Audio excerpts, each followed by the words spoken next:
troll. balls, No, bro. no. Because you go everywhere and troll this Benavidez And I've bullshit. made Now it's bets. gonna I've happen, made bets. and see you're backing up. You're backing down. You're not so confident anymore.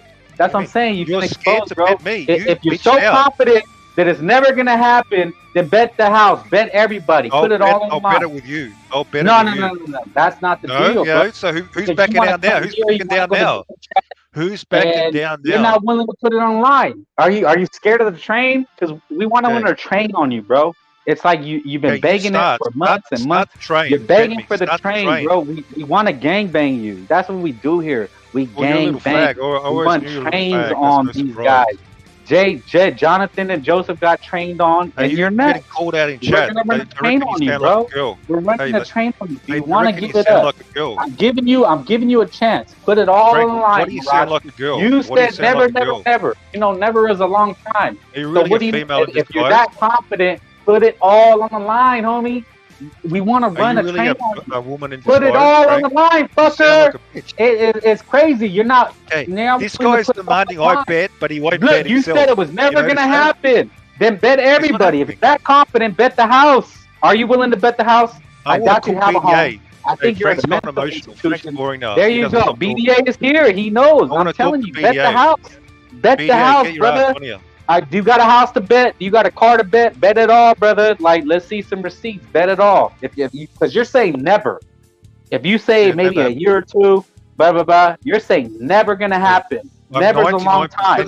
What are you willing to bet? Because you're putting in all the money. Talk about bet.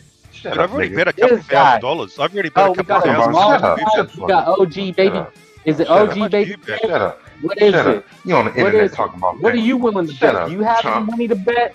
You don't dictate shit. What card? I don't accept your EBT card. I don't accept your baby mama's ATM. You don't even have your name. I don't. Who's this guy? Who's this guy? We run a train on you too. We already just ran Mirage off panel. You know he can't put it all on the line. Are you willing to put it all on the line? Bitch, Frank. You don't dictate shit. Wait. You said never, right? You said never. You don't dictate shit. You ain't gonna bet shit. Isn't that what you said? You said never. You said never. Bet. You motherfuckers ain't gonna bet shit. Y'all ain't gonna put no money. No, Baby Crip was yesterday. Now we get the OGs coming. We get the OG, triple OG Crip. You got the wigger. You talking like OG Crip. Jermall in here. Nigga.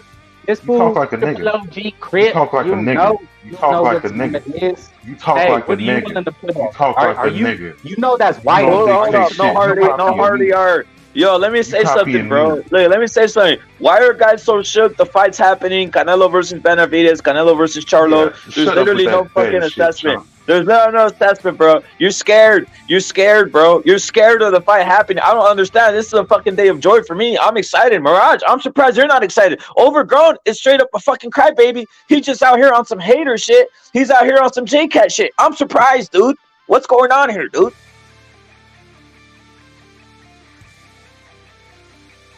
The Cinnamon Man is out to get you, Overgrown. The Cinnamon Man is out to get you. And you fucking jumped off like a sucker, you fucking weak-ass motherfucker. Straight up. Mirage, why aren't you guys excited about the fucking fight happening instead of like fucking J-Cat and we're out here J-Cat talking about it's not? No. How about you break down how Canelo can possibly, how Benavidez can possibly beat up on Canelo? I don't think it's going to happen, to be honest. I've already told you, Mirage. At 168, Canelo's going to stop Benavidez. He's signing his, he's basically signing. He's signing his ass over, dude. Rep. He's signing his ass over, dude. Yeah. And Rep, how long has these guys been coming say it's never? Because look, you can say it'll make them wait. But when you tell me never, that tells me that you're willing to put it on the line. Yep. Put it all on the line. Right? Because you're telling me never. You see it's on the horizon. Yep. You know the tsunami is about to crash. And you don't want to get your paddle. So if you really believe it's not going to touch you, then let's go all in. I've been saying my hypothesis is that a lot of the thing on boxing YouTube is this, Frank, obviously, Gonzalo salute, Mirage on here. A lot of my hypothesis about boxing YouTube in general and some of the debate shit we do is this. It becomes like this because for the most part, I could sit on one side of the fence and say, hey, my guy's better, right? And we're saying this, and then you're on that side of the fence saying your guy's better. And we're saying this for a year or two, and this fucking keeps on going because literally it's going to be a never-ending story of this matchup's never happened. So I'm never going to be able to prove that guy's opinion wrong because he could say whatever the hell he damn well pleases because the two forces are never going to collide and make the fight, and we're not going to see the basic conclusion of what our two basically divergent debates were, right? Now, this is coming to the conclusion. Like all these guys that were on some Charlo shit, hey, dude, we're going to conclude it out here on September. Benavidez is going to get concluded on May the 5th, straight up. like this is what's so great about these fights being announced. Like there's actually a conclusion to what people have been debating for months and months. That's what boxing YouTube is about, in a sense, or this type of format, dude. So that's the problem. Oh, go on, bro. Brett. Yeah, it's like I had a cousin one time. He used to tell me that peeling bitches was easy. Yeah, that bitch is easy. And I never seen him talk to a hoe. I never seen him. He would never do it. But he claimed it was easy. He's man, I peel any bitch. We go out to the club. You don't talk to one single female. There it is, bro. He said it's too easy. When a motherfucker tells you it's too easy, he's capping. There it is. The proof is in the pudding, dude. I kind of like the fight. I kind of like the Benavidez fight later too, because he's a big motherfucker. He's been weight bullying motherfuckers for a while now. Let him fucking dehydrate himself and come in looking like Skeletor next year. He's gonna be there for the taking in the latter rounds. Canelo sitting at super middle comfortably, even including doing all the weights and stuff, the squats, the exercises to like get muscle. He's good at 68. Now they repaired that left hand, because you saw with Ryder he did good, but he was dropping more like the right hand sledgehammer. Yeah. Now he's gonna throw that. He's gonna launch with that left, the left hook that knocked out Caleb Plant. He's gonna start fucking hitting the big mitt, the shield, and practicing on the wrecking ball to throw fucking power punches with that left hook. So yeah, man, Canelo at 68, that's his weight class. He's gonna continue defending them titles. Whose fault is that, Gonzalo? Whose fault is that Benavidez is going in there with what you call obviously you noticed it, you noticed it, Frank noticed it. I told Mirage this, but I don't think he understands this. Whose fault is it that he's gonna go in there fighting Canelo, and to us you can tell like he's having trouble making that weight? Whose fault is that? That's fucking his dad's fault. That's what said Benavidez's dad's fault. Yeah, that's his fault, because he's been hiding out at 68, being the larger man. Literally fucking weight bullying motherfuckers. And I know the fighters on his resume aren't that great, but that still doesn't mean that he's not weight bullying. And really, it's father time, fool. It's father time, because he's getting older and he's maturing in his body. We all grow in weight. We all get a little bigger as we age. A little bit more, in Barnes's way, you get a little bit more mature. So that's what it is, man. Hey, if you need to move up, but then you don't want to because you want to keep weight bullying motherfuckers and you're looking for that payday, that's nobody else's fault but your own. Hey, Brett, this is a life lesson, man. What was the story for Charlo? This big ass crib, the fucking Clever Lane. He's got the hair. He snarls. He's bigger than Bivol. We've seen it. He's Dustin Davis. You know what's the lesson we learned watching movies, right? You step to the bully. What do people always tell you? Oh, don't back down. When you step to him, he doesn't really want to fight. And that's what just happened. The bully was stepped to, and they're cowering. No, it is. It is. Guys, and they're shaking. They're making bets. History. Yeah, Canelo just stepped to the big bad wolf. He's Little Red Riding Hood, right? Canelo. Hey, damn! I just dropped it on y'all. He's Little Red Riding Hood. The big bad wolf has been hunting him. Yup. He says, "What mighty teeth?" That's Charlo. Oh, what big hands you have? That's Benavidez. I forgot what the last one was. Look at, dude. It's basically this. Check this out. There's that whole boy that cried wolf. All the wolf tickets are being served out here, dude. Straight up, dude. Dropping. Straight up, dude. No, straight up. It really is, dude. It really is. And again, I don't understand. Now it's like everybody wants to backtrack here and say, hey, this isn't happening. Hopefully it's not happening. I don't want to see it. Or now they're just, I lost. Like they're preemptive losing now, Gonzalo. I noticed that. Charlo guys are saying, I lost. Canelo beat him. Benavidez fans are saying it might. Mirage, come on, bro. The fight's happening. You're trying to say it's not, dude. Like this is fucking like on some, come on, bro. It's happening at this point. Gene, you're saluted, bro. Sean Anthony, everybody in the chat saluted. This is happening, dude. Like this isn't an occurrence that's a fucking a lie, dude. This is really happening, and this and it's a mega fight, dude. Mega fight, mega money. Our sources are Round Mexican. Our sources are pure, dude. Our sources are pure. These guys are in denial. Salute to everybody who didn't believe this was happening because we called it. The Charlo shit sounded crazy. A lot of guys thought it was crazy shit. It wasn't. Don said that we want the gangbang. Don said, "Hey, don't come in on our gangbang. If you don't want to be a part of it, go drink beer in the other room. Don't open the door." The Benavidez fight is a dangerous fight. But if you think of the order, would you fight Benavidez first and let's say Canelo loses? Just for the sake of me making an example, what if he loses? Yeah. You think the second fight against Charlo is going to make as much money as the first fight? So obviously you're going to take the dangerous fight later in order to build up the fight, and then the fans continue paying as he keeps beating these dudes. Because obviously if Canelo takes a loss in the beginning of the first fight, the 3-fight deal, the second fights are the second and the third fight are not going to be as marketable. Now, if you tell me Benavidez first, Charlo second, why are you putting Charlo second? He's the one that's been inactive. He doesn't have he's not as highly touted as Benavidez right now. I could say the PBC is like fucking favoring the black dude, and I would call that kind of like fucking racist. Because obviously they're building up Charlo to be more of a beast than Benavidez if that were the case. But actually they're doing it the right way. Not because of racism, no, because of like money talk, bullshit walks. It's the money. You fight the lesser of the three, then you fight the progressively, you fight the tougher dude as you continue on. The second and the third guy, right? And then the people are still interested and you're selling the pay-per-views because you got them hooked. He said that before.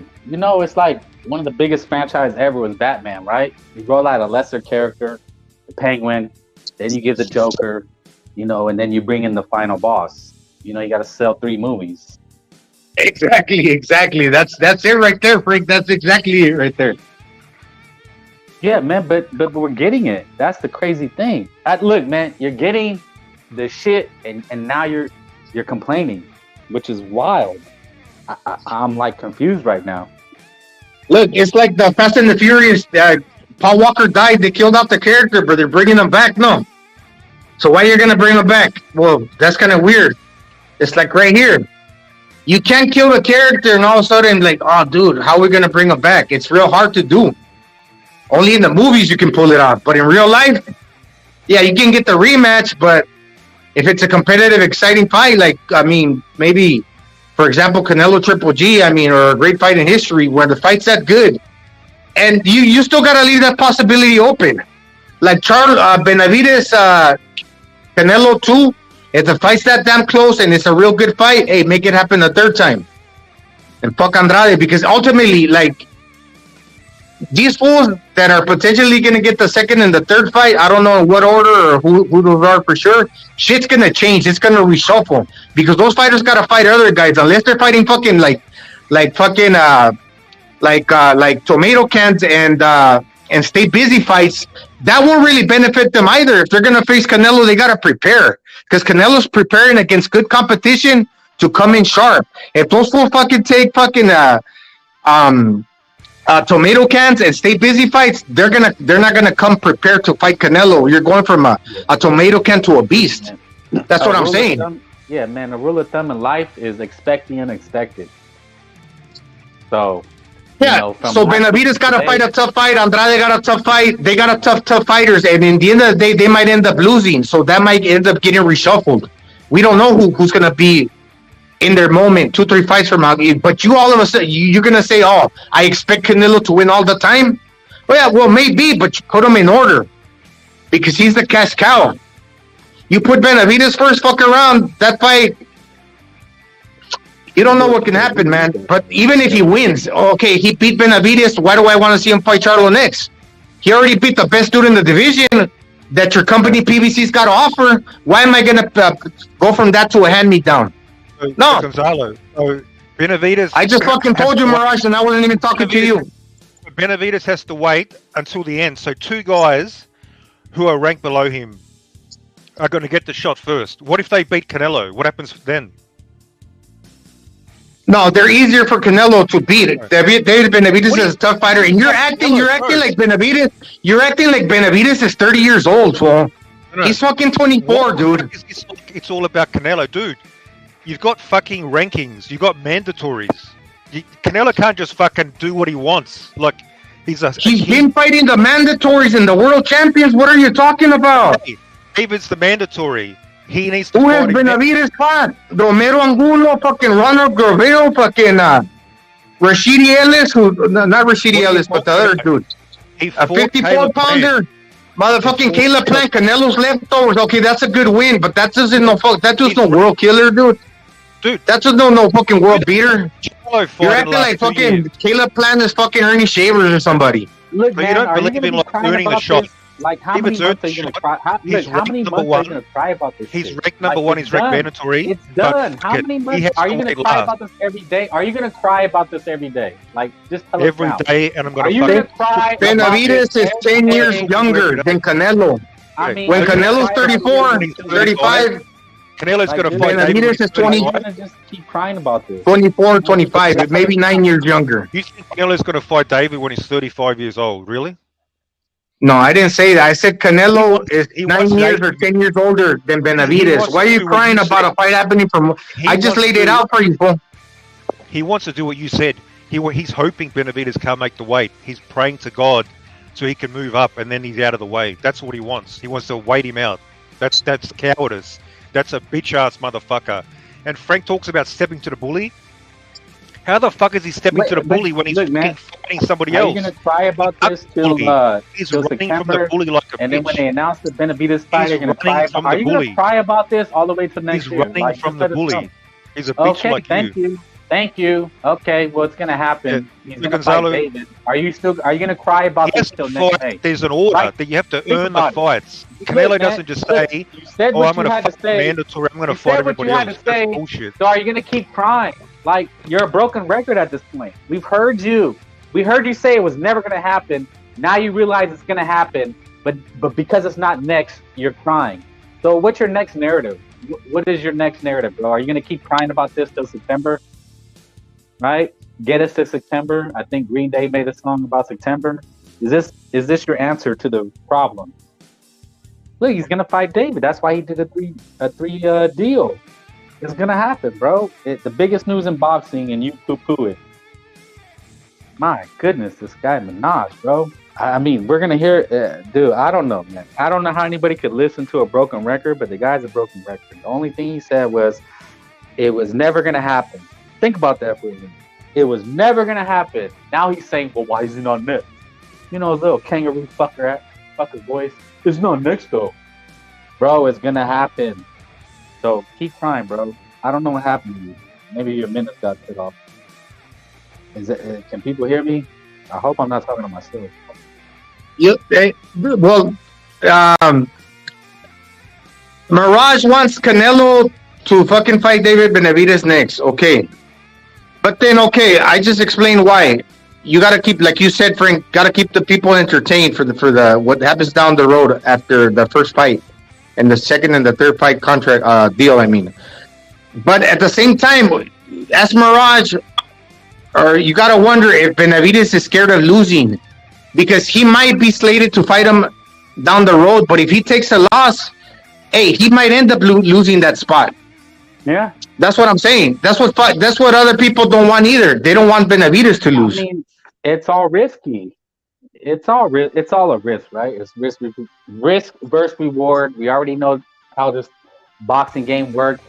I mean, Fraud Mayweather did it. Manny Pacquiao did it. He fought Chris Algieri. Fraud Mayweather fought fucking Andre Berto and Conor McGregor on the way out. This man Canelo's, he's giving you the fights that you wanted. The fights that you said he was ducking. Charlo, Benavidez. And the third fight, I don't know, it's probably a wild card. Right? Like, you know, there could be a monkey wrench in the situation. But to get on here and keep crying, why is he not next? Or look, that makes no sense, bro. You said it was never. Do you realize when you say never, it's like saying you hate somebody. But you can't hate somebody. Hey, Gonzalo, guess who else wants Benavidez to lose? Guess who else? Fucking Canelo. He's going to hope he loses and gets taken out. That's why he's going to delay it forever. Morales, by who, bro? He wants Morel, probably. Morel, whoever. Why? Bigger fight is Benavidez. Like that's the fight that people want to see. If you want more money, you fight Benavidez. That's why I think the whole contract with Morel. They're already saying. I already saw right now breaking news, Mirage. I'm seeing the trainer right now of Morel. He literally just said right now, dude. He said that he has to protect Morel from himself. That he doesn't see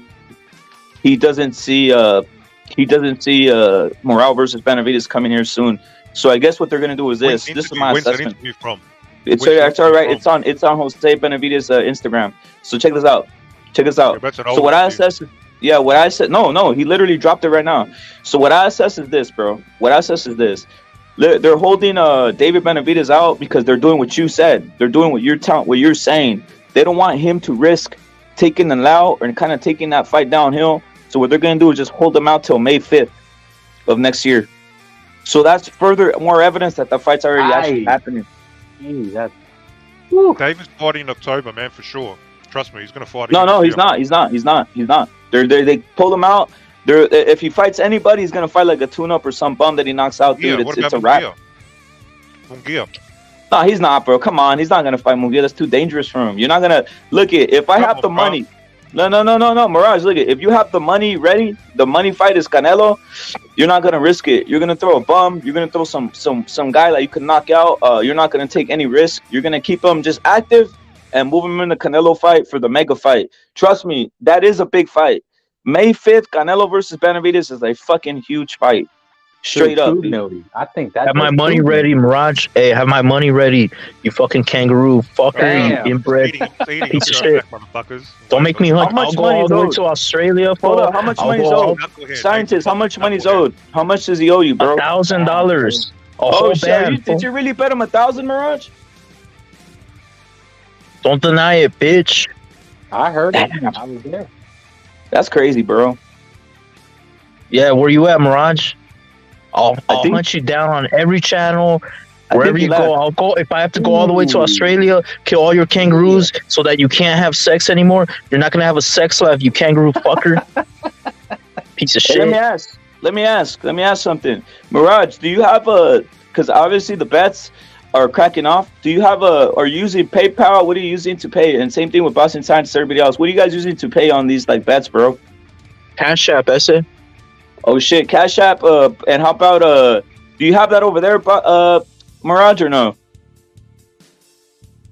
Damn, Mirage went silent, bro. Radio silence, brother. Yeah, I told him bet everybody. Never is a long time, bro. I wanted to get in on here, dude. I wanted to throw another bet. Why not, dude? You know what I mean? Fuck it. Fuck it. You know, like, wait, that's all I'm asking. What are we paying on out here, dude? Are we paying on, what's the bets, dude? Break it down. Because I want to see what happens here, dude. You know, we want to hold sites you can go to and people. No, we want to hold people accountable right there. They're straight up, dude. I myself, everybody knows I have never fucking unpaid on the bet. Straight up. That's fake news out there, guys. It's just a bunch of crying niggas. Straight up. You guys hear niggas? Are you saying niggas or Indians? Or like Guatemalans? Yeah.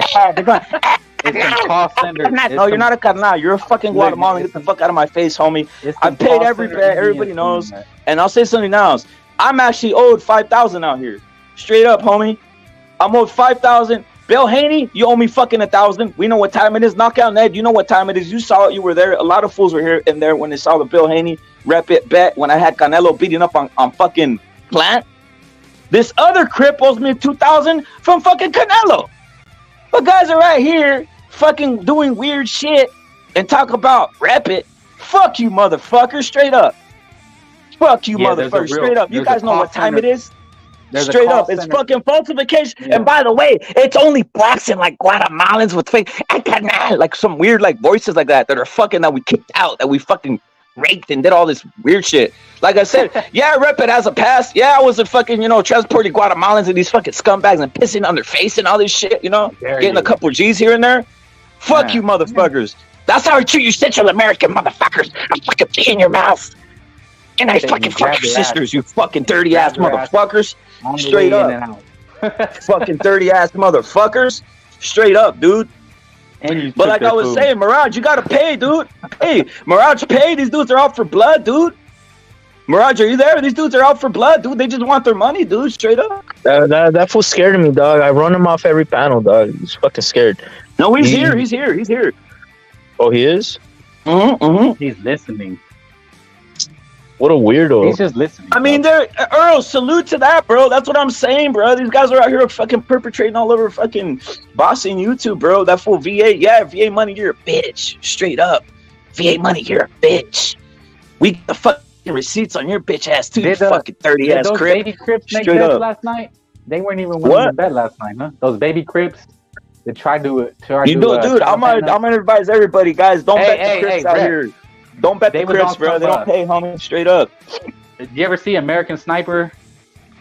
I seen part of it. Yeah, I seen part of it. They That send fool, the little babies out with bombs to like fuck with the Americans. yeah, they put them in front as shields and shit. Fucking scumbag ass Those baby motherfuckers. Crips. Yeah, bro. They sent those baby Crips in last night.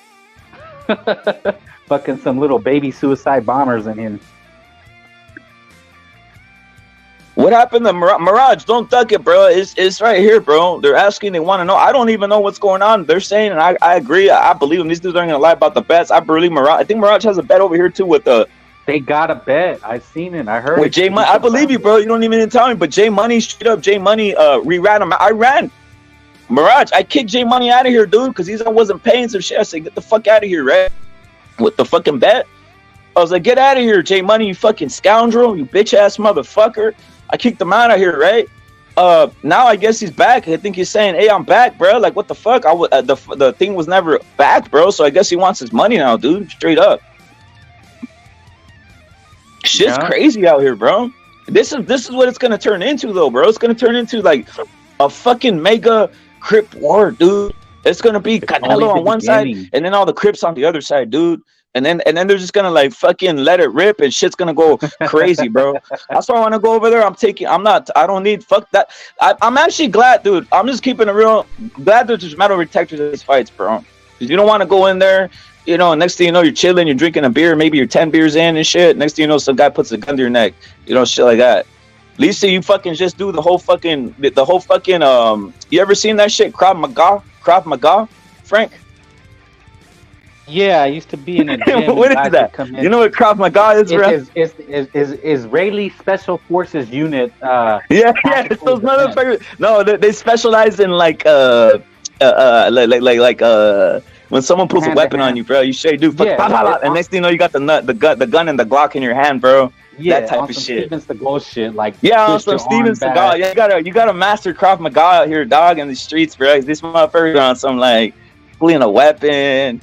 You know, fucking around, acting like they're at the construction site, but they're using the ice pick on you to kill you, shit like that. Right, that's how they do it, bro.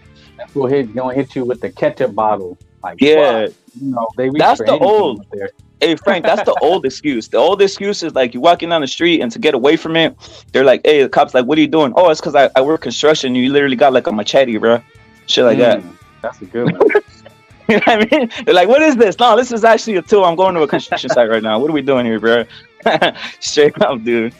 Oh, man. Yeah. We're smarting these motherfuckers, dude. Hey, Mirage, are you there, bro? They came out here. Scientists came. Obviously, they want your shit, dude. They want to see what time it is, bro. Probably fucking a kangaroo right now, bro. Because he knows it's the last time he's gonna fuck a kangaroo. I'm gonna go over there, kill all his fucking kangaroos. You hear me? Piece of shit.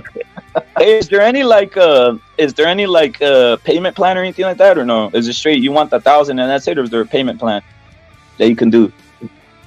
Nah. I want my feria straight up. Well, lump sum, one lump sum, and that's it. Look, yeah, $25 over 3 years. Like, come on. Fuck it, dude. Something, bro. You know, give him something, dog. Like, this is crazy. No, he said he's got the feria ready. He said, I have the money, but you're gonna pay me. Blah he blah. Does. No, Mirage is a venture capitalist, bro. I don't know if you knew that. I did not know that. Yeah, he's a venture capitalist. This motherfucker is literally rich as fuck. He's over there. He's rich as fuck, Mirage. I know this for a fact. Mirage is rich as fuck, guys. People don't even know that, dude. Well, then it should be no problem, then. No, but what happens is sometimes rich people get stingy, bro. Straight up. Hey, Mirage, you're not gonna take that money with you, fool. All right, save your dignity. Okay. Yeah, you should bet everybody. If he's rich, Yeah, Mirage is the rich motherfucker. Damn, You know how rich, rich people can be weird too. He's got a fetish in his Mirage boxing. is rich. I know for a fact His Mirage fetish is is rich, bro. David Benavidez. He's on some what's that movie? Hey, that Christmas shit, bro. What's that shit when that motherfucker? It's just like Tiny Tim or some shit. This motherfucker, Tiny Tim, and then the rich guy's like, yeah, Scrooge, and he's like, he's right there with the crutch, and he just kicks it, like, get the fuck out of here, you know, shit like that. Mirage is awesome, like kicking crutches all over the place, bro. Fuck, Mirage. Kids. Ultimate fucking villain out here, dude. He's the ultimate villain out here, dude. Fucking top hat and an eyeglass. Yeah. With the monocle, they call that shit the monocle. Yeah. The one fucking Exactly. He's on some monocle shit, dude. Fuck. Get the homeless guy arrested. Get him out of here. Yeah, get him out of here, peasants. He's on some shit, dude. He literally walks on Mirage. Literally, without even knowing, he goes to Africa and imports them. And when it rains, he walks on these motherfuckers. See what I'm saying? Damn, He lays them out. Savage, Yeah, Mirage fucking goes and gets them, fucking brings them on the plane, and when he rains, he fucking like fuck concrete, just fucking lay him out on the ground. I'm walking on these motherfuckers straight up, dude. What are we talking about? No remorse. No remorse. Yeah, no remorse, dude. He you know how like I have a, you know, you have a dog maybe, or we all have dogs or whatever, fucking pit bulls. Right. This motherfucker got like a couple Crips in a cage and shit, like just like. he got a couple Crips in the cage. He's like, you know how you like throwing the doggy ball, and that fool just gets a piece of chicken, throws it over into the fucking cage, and you know, some shit like that, bro. Yeah, shit like that, bro. He's not even playing around. Yeah, it's always the ones you don't think, bro. Mirage is like that, bro. He's just playing the part out here. Okay. Yeah, you never think it, bro. I'm back. What's up? Oh shit, Mirage! I was just breaking down how you're a venture capitalist or rich, and you're just on some straight up to Mirage. But Mirage, they say that you owe 1,000, bro. So I don't know if you made that bet. I'm assuming you did because these guys don't lie, and I know you don't lie. But what's the bet? Is it just for the fight to be made, or what? Or was it a certain time? Yeah, it's just for the fight to be made. The deadline was September of next year. So oh shit! So I'm just telling him. So he has time. Yeah, so there is time. I'm not saying he has to pay me now. I'm just saying have my feria ready. All right. No worries. What about now? I'm finding out that you're some sort of rich fucker. You have no excuse not to pay me, bro. You have zero fucking excuse. All right. I know you need the Mirage cash, bro. I need cash. It's okay. Yeah, Mirage is rich, bro. I've already told, like, he's a venture capitalist. Mirage is rich, bro. We know this. Mirage, you know, you're saluted, bro, because, I know what you did to the Crips. I know what Mirage did to the Crips. I seen it, dude. Mirage is rich out here, so don't buy the cap, guys. Mirage is rich, and he don't mess with Crips. He says, fuck y'all motherfuckers, and I seen him go in on these motherfuckers, straight up. Hey, what about Canelo fighting Munguia? That's already out of the picture, bro. Because look at with this contract signed with PBC. Like I said, you should be happy. It's Charlo. Golden Boy works with PBC. Golden Boy, they can make deals. I mean, they can't though, dude. They already made your favorite fight though, Mirage. All right, so we got Charlo versus Canelo. We got Benavidez versus Canelo, and then we got possibly Spence or Morale, whoever the hell ends up being there. Most of us think it's Spence. You're assuming it's Benavidez. What if it's Munguia? It's Benavidez, dude. It's Benavidez. I mean, dude, it's Benavidez. He hates Oscar. Imagine getting a chance to beat up on his last boy. That'd be an awesome incentive for Canelo, right? Are you not excited? Are you telling me you're backing out, Mirage? Come on, bro. Hey, Repton, let me ask Mirage a question. Go on. Hear me out, Mirage. Okay, just listen to me. Okay, just pretend. We all know that Canelo's not fighting Benavidez first. Just say he fights him last. Okay, second. Would you expect Benavidez?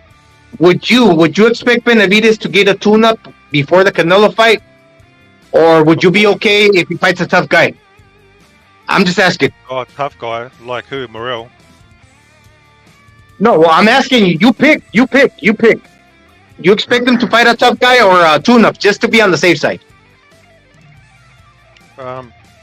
There's nothing wrong with fighting a tough guy if he's like relevant, if he brings something to the table. But fighting a tough guy just for fun, like Morrell, it doesn't make sense. Why not? Why not? Why not? You want Canelo to fight fucking a beast in his first fight, but you don't expect the same from Benavidez? So you don't. Oh, you don't expect the same from Benavidez, do you? Do you think Morrell and Benavidez are the same level, like in terms of career? Really? Morrell is closer to Benavidez' career level than Morrell, or Benavidez is closer to Canelo's, respectively. Benavidez is Canelo's mandatory. Yeah, but you can't hide and pick and choose narratives because you're never gonna find a perfect one. You're never gonna be happy. In other words, I just asked you a direct question. If Canelo fights Charlo first, obviously David Benavidez gotta stay busy and he gotta fight somebody too. Because fighters usually fight 2, sometimes 3 times a year. Who do you expect Benavidez to fight next? And you don't even have to give me a specific answer. A tough fighter or an easy fighter? He should make the best fight, the most like lucrative fight that brings his career forward. Okay, and if it's not Morrell, what other tough fighter with the big name is there at 68 that you can pick and choose from? It's not like there's a whole lot of them. But you gotta pick somebody because you can't say there's not many and that the only one that you think about doesn't have a name. So in other words, it's damned if you do, damned if you don't. There's nobody to pick from. Basically, you go from tough fighters to tomato cans and fucking from 0 to 100. Yeah. You're not giving me any names. Who do you expect him to fight? Are you fucking deaf, Munguia? I want him to fight Munguia. I'm happy with a Munguia fight. You know what it is? You check this out, Mirage. Mirage. On May 5th, if High Voltage salute, High Voltage, who's Mexican boxing, loves both Canelo and Benavidez. On that May 5th fight, I'm going to that Canelo fight, dude. The Canelo versus Benavidez fight, I'm going to that, dude. Straight up, should be a fucking. No, that's a badass fight, dude. I'm telling you, that's a badass fight, dude. People want to see it, dude. Yeah. I want Gonzalo to answer. Munguia, are you happy with that? No. And I'm not going to disagree with you because, I mean, I would sound like fucking I'm going against you all the time just because. Like, it's fucking, like, all negative. I agree with you. That's a good fucking fight. That's a good fight. But what are your reasons for picking Munguia? Because you think Munguia's a bum. That's the only reason you're picking Munguia. I picked Munguia because I think that's a tough fight for Benavidez. But you, in your own words, you think Munguia's a bum, and that's the only reason you're picking him. No, it's a lucrative fight. Benavidez, that's a pretty good pay-per-view. So David earned something from that. He gained something. Every fighter should like gain something from fighting. Yeah, but you expect him to beat Munguia without a shadow of a doubt in your mind. So that's not a risky fight. But I get it. For me, that's a good fight too. Because I don't think Benavidez walks through Munguia. Right? Yeah, he's going to get hit. Munguia's going to get hit. I mean, he catches a lot of punches sometimes, like especially the 45-degree punches, like the hooks and stuff. But he's going to have to walk through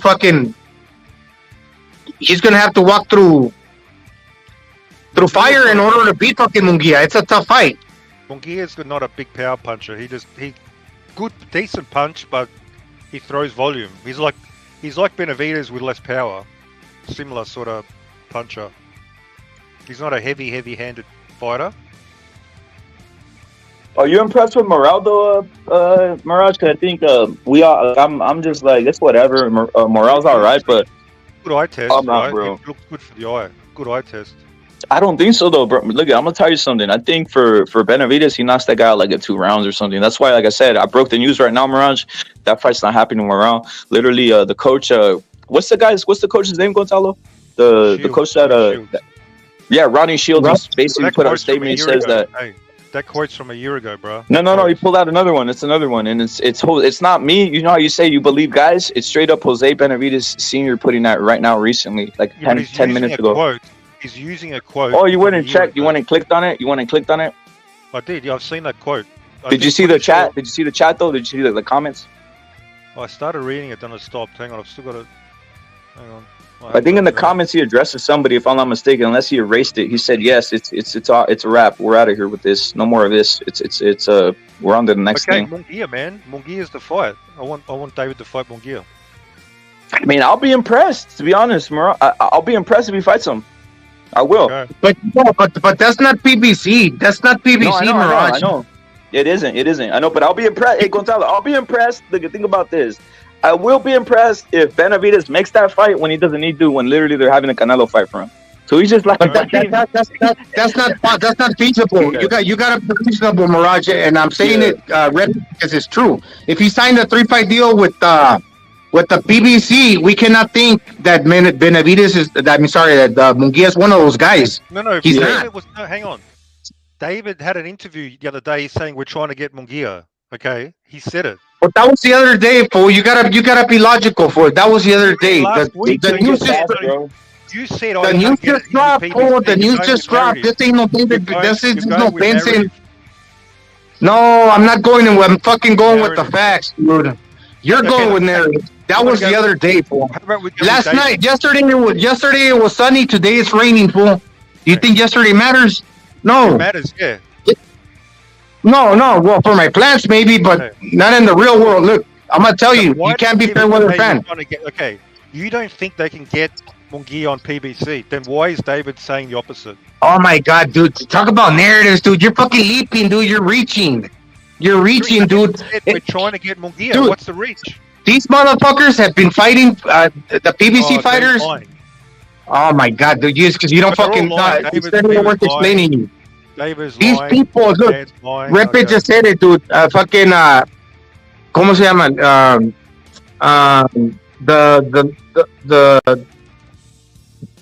The bantamweight dude that's fighting Vargas. These fools have been on the PBC roster for many, many years. Finally, they get the opportunity that they've been waiting for. Like, they get put on an undercard and they're facing a tough fighter because their turn is up. And eventually they have to fight fucking somebody. You can't go throughout your whole career not fighting anybody. The guy that hired you's got to do their job and it's got to put you in the fights. So finally, it came to that. You can't just pick somebody from a different promotional company like Munguia, and all of a sudden you're gonna make them relevant when all these fighters been waiting their turn, and all of a sudden put them in the front of the line, and you think that's not a narrative that you're speaking. Obviously, that's bullshit. That's never gonna happen. Look how the PBC been moving, dude. Slow as molasses. Now somebody's gonna fucking stop what they're doing in a different promotional company. Look at the fights they're making. And jump to the fucking front of the line because you're a dude sitting in your couch and your computer that's gonna say fucking make it happen right now. If not, I'm fucking mad. No, that's not the way it works, fool. You see, fucking boxing fans, sometimes, not everybody. I mean. But some people, they're like chameleons, fool. Fairweather fans. Man, I'm always interested in your story time. Okay. To me, it's more of a story that you're saying that's possible. That Munguia's fucking fighting Canelo when he just signed a 3-fight deal and they just dropped the news on fucking all these outlets. This ain't fucking Benson and this ain't fucking Coppinger. I was looking for them sources yesterday on these websites and I couldn't find them until I woke up this morning in the Philippines. Now it's a fucking fact. He's with the PBC for the next 3 fights. But David, he said they're looking for Munguia. Is he lying? Say again. David Benavidez said like 2 days ago they're trying to get the Munguia fight. Is he lying? Well, I just told you 2 days ago that the sources hadn't dropped on the fucking legitimate websites. So how can you see? Came out of David's mouth on video. We want the Munguia fight. You want the Munguia fight because they weren't certain that they were going to select him. 3 days ago, they didn't know Munguia was. Benavidez didn't know that he was going to get selected to fight Canelo in the 2nd or 3rd fight down the road. He didn't know that shit. No, we're talking about he's not the dude that runs boxing, Paul. We're talking about whether the Munguia fight is possible because no, it's not possible. No, it's not possible. It's not possible anymore. Why is it not possible? Get that through your fucking fat skull. It's not possible. Why? Because he just signed a 3-fight deal with the PBC, fucker. What's it gonna you get that shit or you don't get it? You're supposedly you're like real smart. What's it gonna do with for the next year and a half? For the next year and a half, Canelo cannot fight Munguia. You get it or don't get it? I'm talking David Benavidez and Munguia, you idiot. Same thing, fucking Munguia. I'm sorry, Benavidez. He's with the PBC. Same thing. He's not fighting fucking. He's not fighting. He's not fighting Munguia within the next year and a half. Why would he say That's 2 days ago?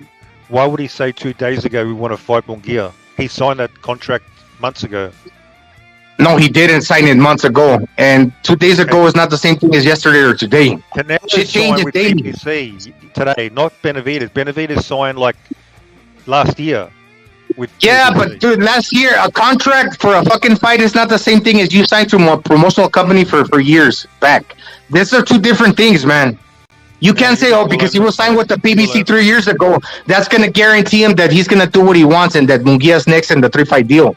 The 3-fight deal says it's a different situation. I mean, what are you talking about, bro? If the Munguia fight wasn't possible, David wouldn't be saying 2 days ago, we're trying to make the Munguia fight. That doesn't work logically. What do you mean logically?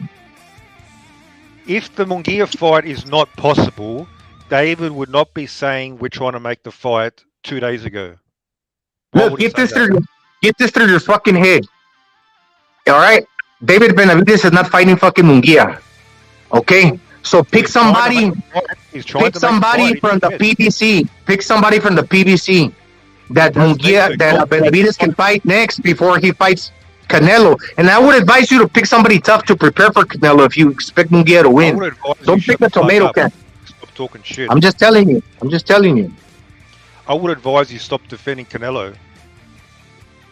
He's fighting a middleweight, a fucking middle alcoholic next fight. I'm not defending Canelo because time flies. So next thing you know, it'll be 4, 5, 6 months from now, and then he'll be fighting Benavidez. And what you're gonna say? I'm defending Canelo. Canelo 4, 5, 6 months from now is a little bit older. While David Benavidez is still 25 years old. What am I protecting him? What don't you respect boxing and earning a shot, rankings? Don't you respect that, motherfucker? The rankings, but he signed with the PBC. He's giving you what you guys want, man. The 3-fight deal. Like I said, you can't put him against the tougher guy and expect people to be. You're gonna tell us the deal? Watching the TV and still like. Is he gonna tell us the deal? The fighters? No, because it's subject to change for everybody in real time. So we don't know. No. It's subject to change because Canelo got a fight, and we got to see what the result of that's going to be against Charlo. It's not a given. This ain't fucking like already said. No, you got to see the result of that fight, and at the same time, Benavidez got a fight, and we got to see the result of that fight. At the same time, Andrade got a fight, and we got to see the result of that fight. So it's all subject to change depending upon the winner and the loser of each individual fight, and that's how the second fight should be played. You heard it here first. He's gonna when he beats Charlo, he's gonna fight his little brother. There you go.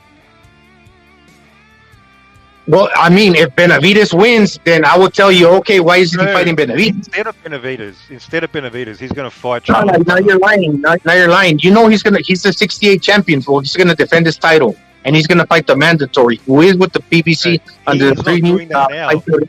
He's not doing that now. He doesn't care about mandatories. He's proved that. He's not defending his mandatory now. No, I just told you. Hopefully, somebody else can get in because I pretty much just broke it down for you, and you don't want to like understand that. You gotta find some fucking weird ass loopy narrative, so you can just express your. Well, let's go this angle, Gonzalo. Let's go this angle, and forget all the Hyman shit. He's talking about it. Whatever that fight, we highly doubt it's not happening. We highly doubt it's probable at this point, right? Matter of fact, I'll throw another twist. Gonzalo, I have a twist right here. I'm not gonna get into this, but maybe in the future. You know who Hyman's fighting? Probable who Hyman's gonna fight next, bro? Yeah. No, he's gonna fight. Yeah. He's gonna fight Bivol. That's the guy left right there, Bivol. They were already negotiating. Zanfer was already negotiating Bivol before, bro, and it kind of broke off, right? They're gonna start going back to the Bivol shit, dude. That's the fight. Either that or Ryder. Ryder's next, and then they'll go into Bivol. But definitely they're negotiating John Ryder right now and Bivol. That's another thing. Mirage. They were already negotiating Ryder maybe 4 days ago. Munguia was. So that's the problem there. Not Bivol. In my opinion, not Bivol because Bivol's he's looking for legacy at 75. He already got 9 title defenses. So what's the fight gonna have? Gonzalo, he doesn't have the option of better BF no more though. That's cut out. Aram said he's cutting it out due to political reasons, and they're never gonna make the fight with Bivol. I don't know why, but that's what it is. He's on some Ukrainian political shit, dude. So it's like that's why I find weird about the Eddie Hearn and Bivol thing. Like, how could you not just somehow get more money for Bivol to make the Canelo fight? That's just a fucking weird situation with Eddie Hearn, in my opinion. I don't understand what happened, but this is what it led to. You had Canelo signing over there. But my point is this: just for my hopes, maybe this is just wishing, I guess. I want them to do the Bivol Jaime fight. Why not? Nothing to lose there. And then you already got me comfortable. You already got me, bro. I didn't even think of it. You said Bivol and Canelo are the same age. So I'm not even scared if Canelo fights him like 2 years from now. I'm good with it, bro. Because you're right. They're all the same age. They're both going to lose their faculties at the same time. In regards to the... Yeah, dude. Because I was like, dude, seriously, when I first heard the news of the Canelo, Charlo, and Benavidez and Spence fight, the first thing I thought popped in my mind was, damn, he's already like, fuck, he's never going to get the Bivol fight. Because for some reason in my brain, I was thinking like Bivol's like younger and then it's going to end up trying to get Canelo later. But you're right. They're the same age. So I'm like, now I'm happy. I'm happy that he could get that fight. But for Mirage, you should just go straight into breaking down, because it's happening, dude. This is everything you've been talking about on YouTube, bossing YouTube. You should go straight into breaking down how Benavidez beats down Canelo if you think that could happen. Because guess what? There's a lot of guys that are team fucking Benavidez to death, and it's gonna be a double fight right there. For me, I'm with what Gonzalo said. I think the weight drain is gonna be an issue for body shots and all that type of shit down the line for Benavidez. I rate his volume, I rate his ability, I rate his tenacity. But sometimes your physicalness can catch up to you, especially when you're just draining yourself and fighting at a weight class that I believe is not your best weight class. Just my opinion.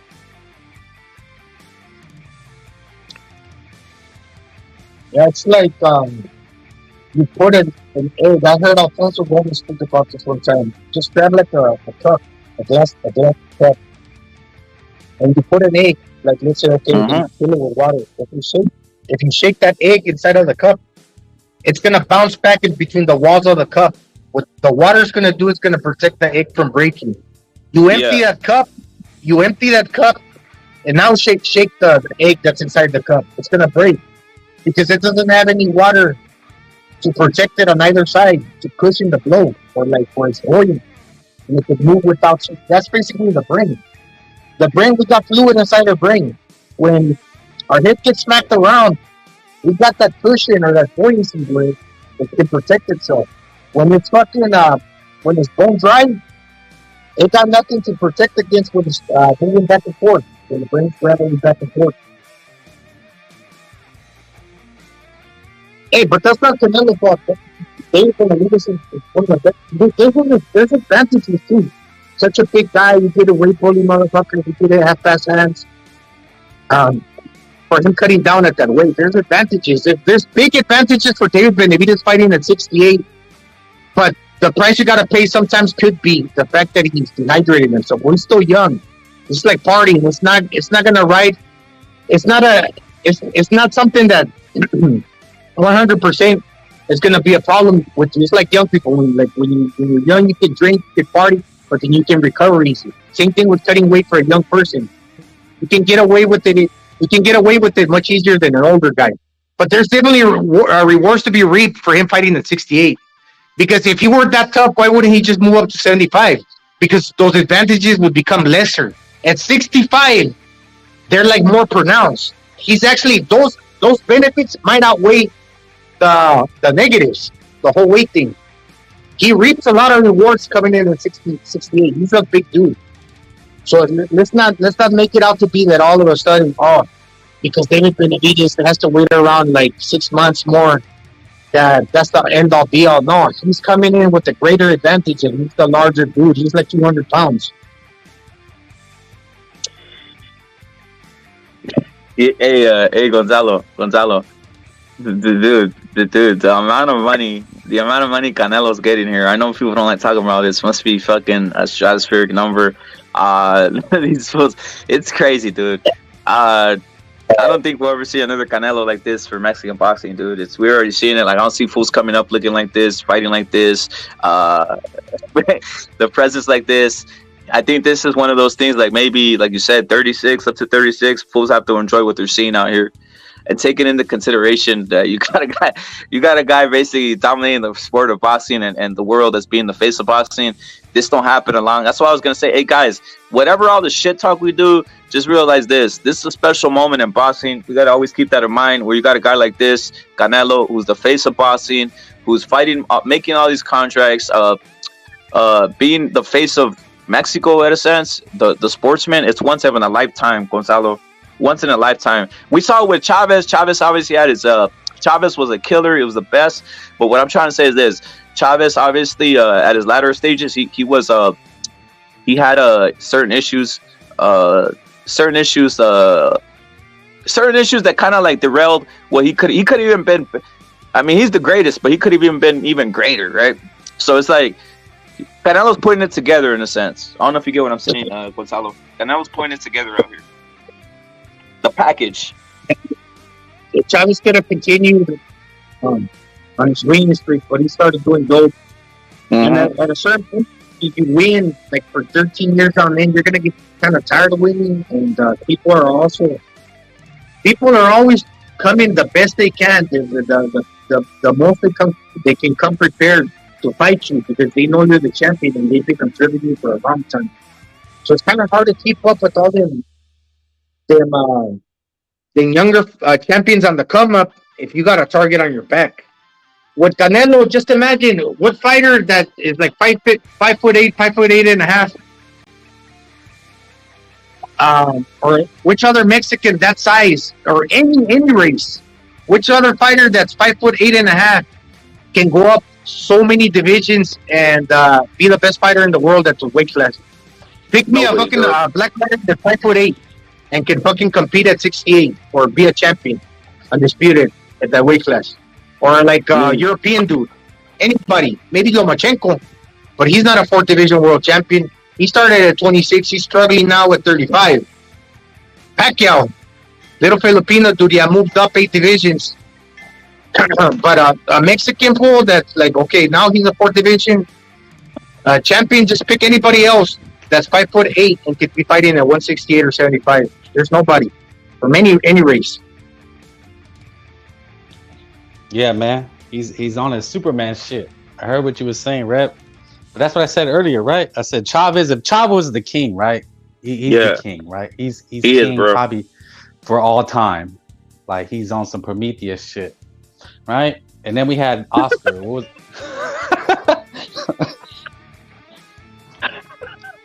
He's on some fucking. He's on some. What's that shit called over there in Greece? Gonzalo, obviously Frank, the fucking Parthenon, when they walk in and fucking Zeus is right there on some shit like that. See fucking. Exactly. He's just in there with the fucking golden crown. It's like a ceramic fucking white statue with the fucking, it's fucking Canelo's face, and he has the trident and shit. And he's not even. He's fucking. What's it called? He's fucking Poseidon. He's fucking Hercules. He's fucking Zeus. You're getting what I'm dropping. Yeah. He's on some pick up the fire, type shit. It's fucking. What was like Superman shit? That's what I said. Like, Chavez was on the planet. And they dropped this little baby off because Oscar was like the prince, right? Oscar was prince. But I said Machiavelli because I said this earlier, man. He built the Crips, like the CIA built the Crips, right? And then the Roosters come back to spread and cause chaos. So, y'all don't know, man. I'm getting really into it, but but you like in Oscar. So now it's Big Crip Nation. Now Canelo's, he's little Superman, baby, dropped off the planet. Like you're about to conquer this shit. This is a great fight. Look again. I'm gonna keep on reiterating this. How come guys aren't backing Charlo? I'm tripping out, dude. Charlo was to me the guy, dude, for 5-6 years. Like even. He was the and I'm talking about the big one, guys. This cut the crap with the little one. I'll just say this. Let me cut the crap. Like the guy lost to Harrison. No, the big one, dude. I was telling Like, I don't know. How many brothers do you have? Do you have any brothers your age, Frank, or around your age, or no? Yeah, I do. Younger, older, or what? Younger. By how many? Like a lot, or? No, just a few years. So when there was like food on the table, who was eating everything? Me. All right. So would he be like obviously? I told this to Chingasos one time, and Chingasos got smart with it, bro. He got on some like, yo, on this, I'm like, come on, bro. You know what I'm trying to say? So if there's like one steak left in the middle of the table, right, and it's the last one, right, and it's like, who getting the steak? Who's getting that steak, bro? It's in the middle of the table, and there's one last. Who's getting it? You or your brother? Me. Well, me. All right, there it is. Same thing. If there's one steak left in the middle of the table, Big Charlo's getting the fucking steak, dude. I don't care what anybody says. He's taking it. He's eating it. He's doing whatever he wants, and then he's gonna fucking give Small Charlo the gristle. You know what I mean? Like, have the gristle. That's my assessment of how I see that. You know, I think he's just better, bigger, and stronger than the guy, bro. It's just so literally you got Canelo fighting the Big Charlo, who's the better guy, and people are underestimating that fight. You know, we're taking it all. Dude, the fact that he signed on. Okay, hold up, here's another one. What's the whole process of signing 3 fights, bro? The whole process of it, you said? Yeah, well, what's the thought pattern? Meaning, if you're look, check this out. If I say, hey Frank, I'm signing you 3 fights, right? And I'm giving you the opponents. What are they basically insinuating when they're giving you those guys? That they're giving up the booty. That they're insinuating that they're fucking, that the first guy we're giving them to you, that's a W. The second guy we're giving them to you, and you're gonna make it to the third guy, and that's given to you too. I don't know if you get my point. Yeah, because to have a 3-fight contract, you have to have a fight 3 times, bro. Straight up. Dude, it's like we said, it was never gonna be he comes and knocks out David, and then what do they have left? Yep. It was, I mean, dude, it's just common sense. But you know, these Crip Nation wanted to run with that narrative, and now they're scrambling. They don't know what to say next because they wanted to run with the Canelo's ducking narrative. That's what those baby Crips were on here saying yesterday. It was only yesterday. We were battling these baby Crips, and that was their whole argument. Oh, he's ducking. I battled a Crip the other day. He never will fight a Mexican. You know, dude. They have every argument ready, and you know, we just go smash them. Facts. Hey Gonzalo, would you get the last steak with your brother or what? Because I'm gonna say something. Chingasos did a smart. He's like, he didn't. Go in, Gonzalo. Go in. Did you get the steak or no? Depends. I could say it's probably more grimy, but it's bigger. That was like almost. That was 5'10.5", and they usually 210 walk around. So you was taking the steak? Hold up, Gonzalo, you're kind of loose. You're kind of like on the back. You saying he was taking the steak, bro? Gonzalo, break it down. This is real. Was he taking the steak from the table? So I'm a twin. I'm the older two. But when I was born, I needed to be put in an incubator because he was feeding all the nutrients from me. So basically, he was bullying me in the womb. He was bullying me in the womb, and I had to fight for my life. I was put in an incubator, and I needed like a blood transfusion and everything. So like I dipped out of my mom's stomach. I came out like 20 minutes earlier. I said, "Fuck this! If this was trying to kill me, he's trying to take all my nutrients." He came out bigger. I'm the smaller dude. So at the same time, that made me more grimy, right? Yeah. You have to fight to survive in order to compete. And since he didn't kill me in the womb, later when I came out, you know, I was just that much stronger for that. But I really, like, when it comes down to eating in the table, that motherfucker, he eats a lot. Yeah, he's like always hungry. So he was doing the same thing he was doing in the womb, then just taking everything, eating all the rice, eating all the fucking tortillas, eating all the fucking steak. Like, fuck you, he's on one of those, just eating everything. Yeah, but if I'm hungry, you best believe I'm gonna get the steak. It's kind of like the grimy dog in the taqueria, you know, the fucking and the street. Motherfucking clean for days, and it's gonna be the grimy one. Yeah. It's longer in the pain, like more. You know what Chingasos hit me with, bro?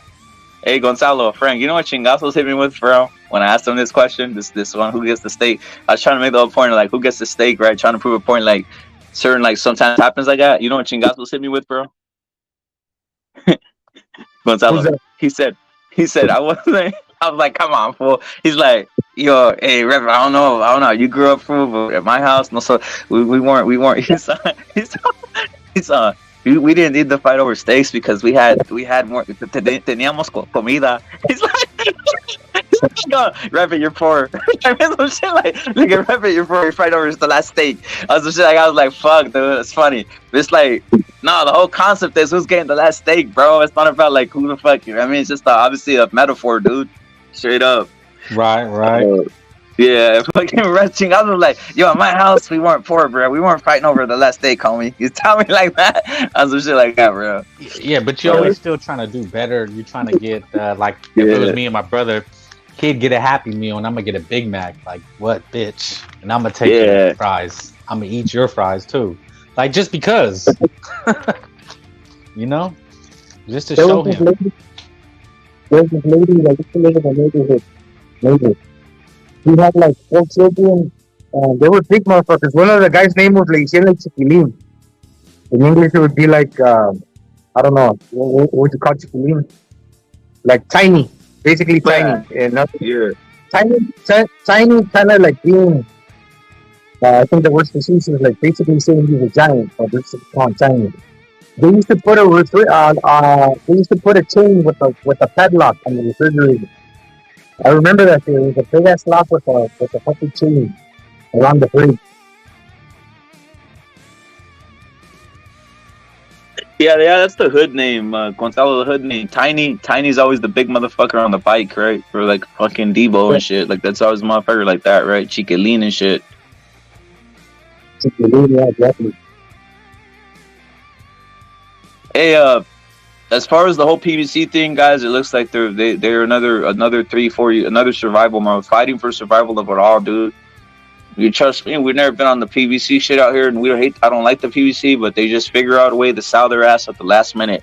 It's like that fucking, you know, you guys watch any type of old school villain shit, and you know, you're like, yeah, he's gonna get him. Joseph, you're saluted. You're like, yeah, they're finally gonna kill him, right? But you know, at the end, what happens? Like the Penguin and shit, or the Joker, he always just like leaves, and he lives to fight another day. That's what the PBC is. The minute you got him, and you're about to put him in the lava, he like escapes, and then fucking dude lives to fucking fight another day, dude. And that's what they do all the time, bro. They just pull it out. They pull it out, bro. They pull it out last minute. Yeah, but you know what? Also in business is grimy though. Is they'll boost the stock hella high. So like we said, they give Canelo a record and people start investing in the PBC again, and then they sell you short. It's called short. You sell the company short.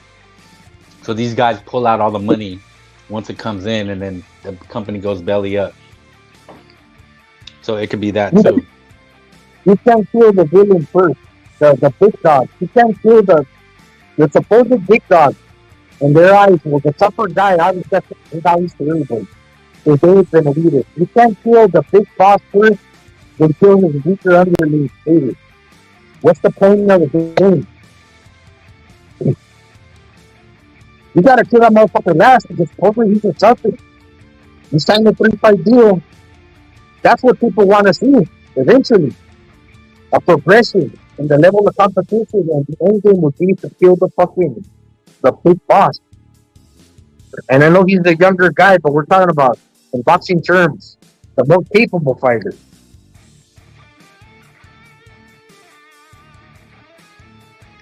Bro, well, what other fighter is doing this? That's the other thing.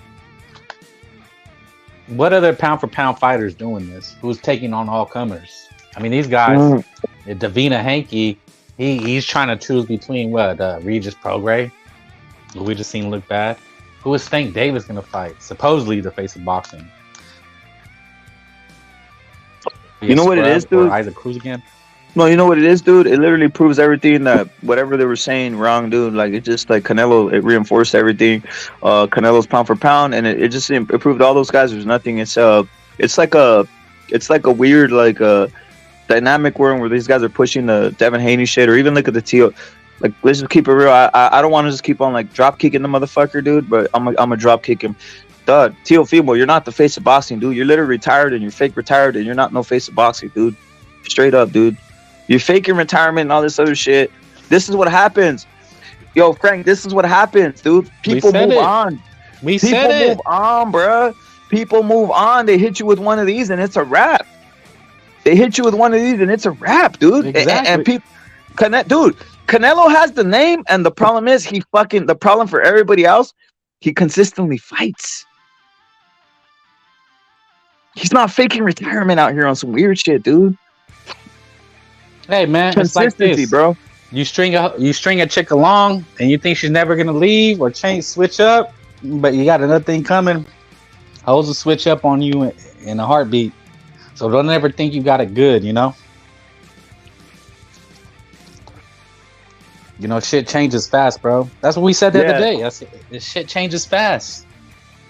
You know, from day to day, you don't know what could happen, and then you need that, dude. Frank, you need to be fighting 2 times a year, dude. If you want to just keep your, because at the end of the day, it's boxing, dude. At the end of the day, all this I'm famous shit, it's cool.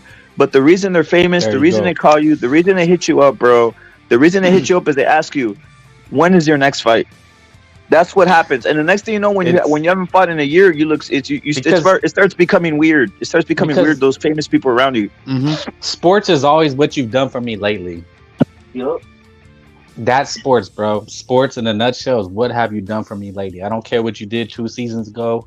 I don't care what you did 4 fights ago. Is what have you done for me lately? Right? Whenever you meet somebody, what do they always ask you? Rep likes to pose these questions, but I'm gonna hit Rep with this. What do people like? Huh? Go in, bro. Off the top of your head, bro. What do people always ask that person? When they meet you? Yeah. What you been up to? Yeah, what are you doing? What do you do? What you been up to lately? Yeah, that type of shit. Exactly. They could know you for 10 years. They might not see you for a month, and they know you're getting down, you're getting grimy, you're hustling, you know, grind, no shine, but they just want to know, right? Because it's either they're comparing themselves, they want to see if they're doing better or doing worse. Like, that's human nature, right? Yeah. Like, I'm always checking Rep's temperature.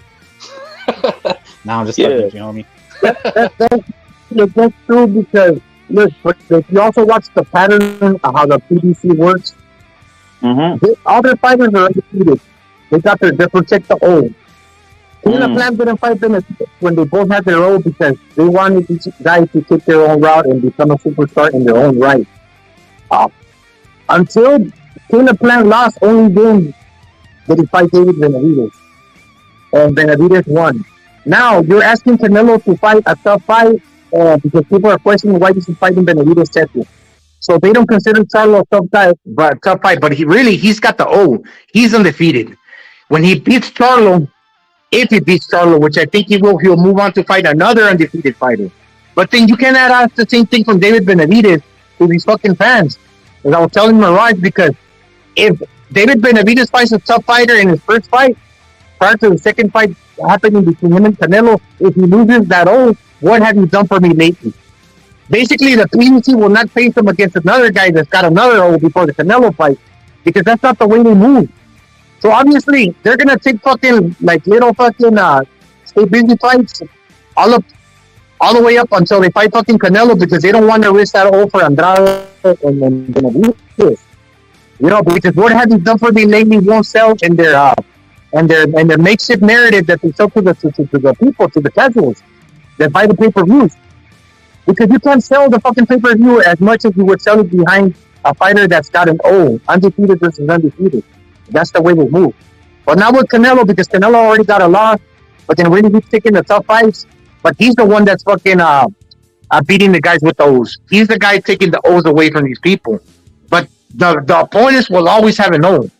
Whether they're inactive, as tough as they say they are, or they're actually the fucking goods. But that fighter's not always going to take the tougher fight prior to the Canelo fight, because they're not going to risk that. But then you want to ask a lot from Canelo, but not from their fighters. Well, Gonzalo, did Billy Joe Saunders have an O? All of them had an O. All of Billy Joe Saunders, Callum Smith, Billy Joe Saunders, Callum Smith, obviously the recent guy, what's this fool's name? Caleb Plant. This whole group of characters he's fighting next is gonna have. Bevo had to know. He went and tried taking that over, right? Charlo, Benavidez, Spence, most likely. These guys are all gonna have O's. Canelo's fighting guys, and not only that, like I've said before, Gonzalo, he's fighting guys that are seasoned. They're not like fucking 21-year-old, 23, 24-year-old guys, or fucking like guys who are like fucking damn near 60. He's fighting seasoned guys that are ready to go and they have an O. That's a rare type of shit, dude. Facts. I mean, look at that we seen this guy, the supposed pound for pound Hanky. He's not getting a deal to fight Loma, Shakira, and I don't know whoever else top ranked has, right? Like these deals are not. You're not seeing other fighters do these things. There's not one fighter that is doing this. What other fighters doing this? Can somebody name me a fighter that is going into the Lions Den and taking on 2 people? Nobody does it in this. No one ever did it in any era, by the way. That's another miscon. I don't think in any era, no other boxer did it, bro. I guess we could say Pacquiao. Pacquiao's running around, taking different fights. Right. Other than that, like, you don't see guys like just taking like all the fucking bad motherfuckers out there, all the guys that people consider like exactly. Right, that consider like fucking like dangerous ass like, dude, it's just not common, dude. They say that's bad for a fighter. They say that you're supposed to take a couple tune-ups, 2-3 tune-ups. I don't know who said it. One of these guys was like a promoter or some shit. I don't remember who it is. One of these old guys saw a video. He says you get a guy, you make him do 2-3 tune-ups, then you hit him with one, and then you make him take 2-3 tune-ups, then you hit him with a tough one. Yeah. Canelo's just taking boom, undefeated, season, undefeated, all this type of shit. Murderers row, dude. It's like Pacquiao's a legend. Don't make no mistake about that. But really, he didn't hang around the division too long before he moved up. So he picked and chose. I mean, he never remained to defend the title at the division. He beat a champion.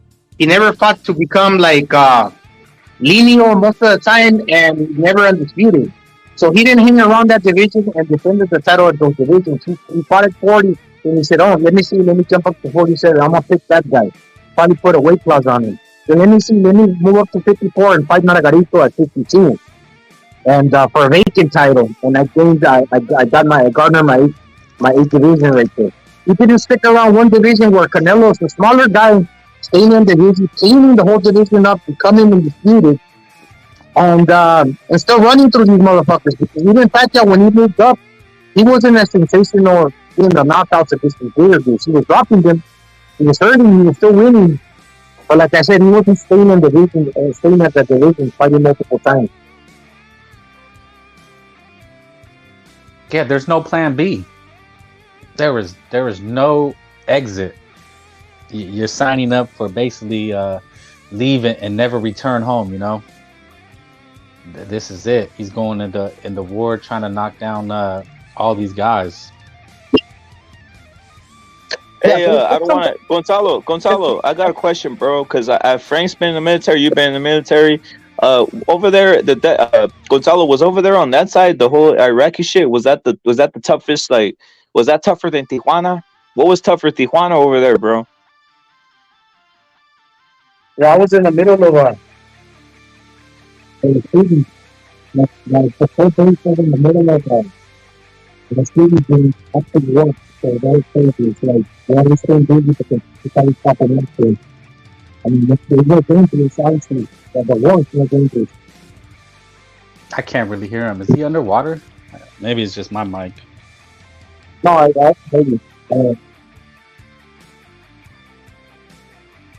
Did you ever serve out there, Frank, or no? Which is harder, bro? Yeah, it was in the Middle East. Yeah, but I was on a... No. Well, I mean, we stopped by. I was on a ship.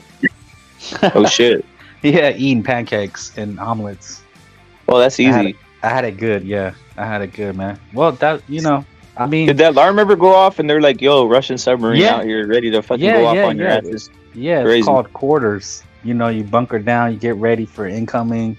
You're going through perilous places. Damn, how do you fucking bunker down just ready to sink, homie? Like, you're on a ship. It is what it is, bro. No, that's what it is. Bunkering down means I'm going in the fucking bottom and I'm gonna fucking wait for this torpedo to hit me and I'm down, bro. Peace out. See you later. We're out here. Happen, like, there ain't no bunkering. Dude, you ain't gonna stop no torpedo on that bitch, bro. If they fucking shoot you, you're dead, dude. Yeah, man. I mean, it's that's what you sign up for, right? But when you're in it, are you thinking that though, or they have you guys tricked? Like, yo, don't worry, you guys go get to the bottom of the bunker. Everybody's gonna survive when the torpedo hits and all this shit. Yeah, man. Because you know what, they really do, man. They like feed you pizza the night before, or like have game night. So they just like trick you, like you're watching TV, and then it's like you hear the alarms go off, like, oh shit, like and it's like it could be a week, it could be an hour, like you don't ever know. So you kind of just like, it's just like basically, as long as you don't know it's coming, you can get through it, if that makes sense. Hey, is where are the hose at though over there? Is there hose on the boat or no? Nah, bro. Where I was at, we didn't have hose. Other places had hose, but but people do is just go visit the brothels. You go into port. In Korea is probably the most banging place. Thailand, Australia, man, they wait for you, bro. It's a. Are you serious? So you guys get off, and then the military kind of like gives you a wink, and they say, "Here, the hose are right here in the fucking in Australia or Thailand and shit," or what? Oh yeah, I mean, basically the towns, that's what they're there for, is to cater to you.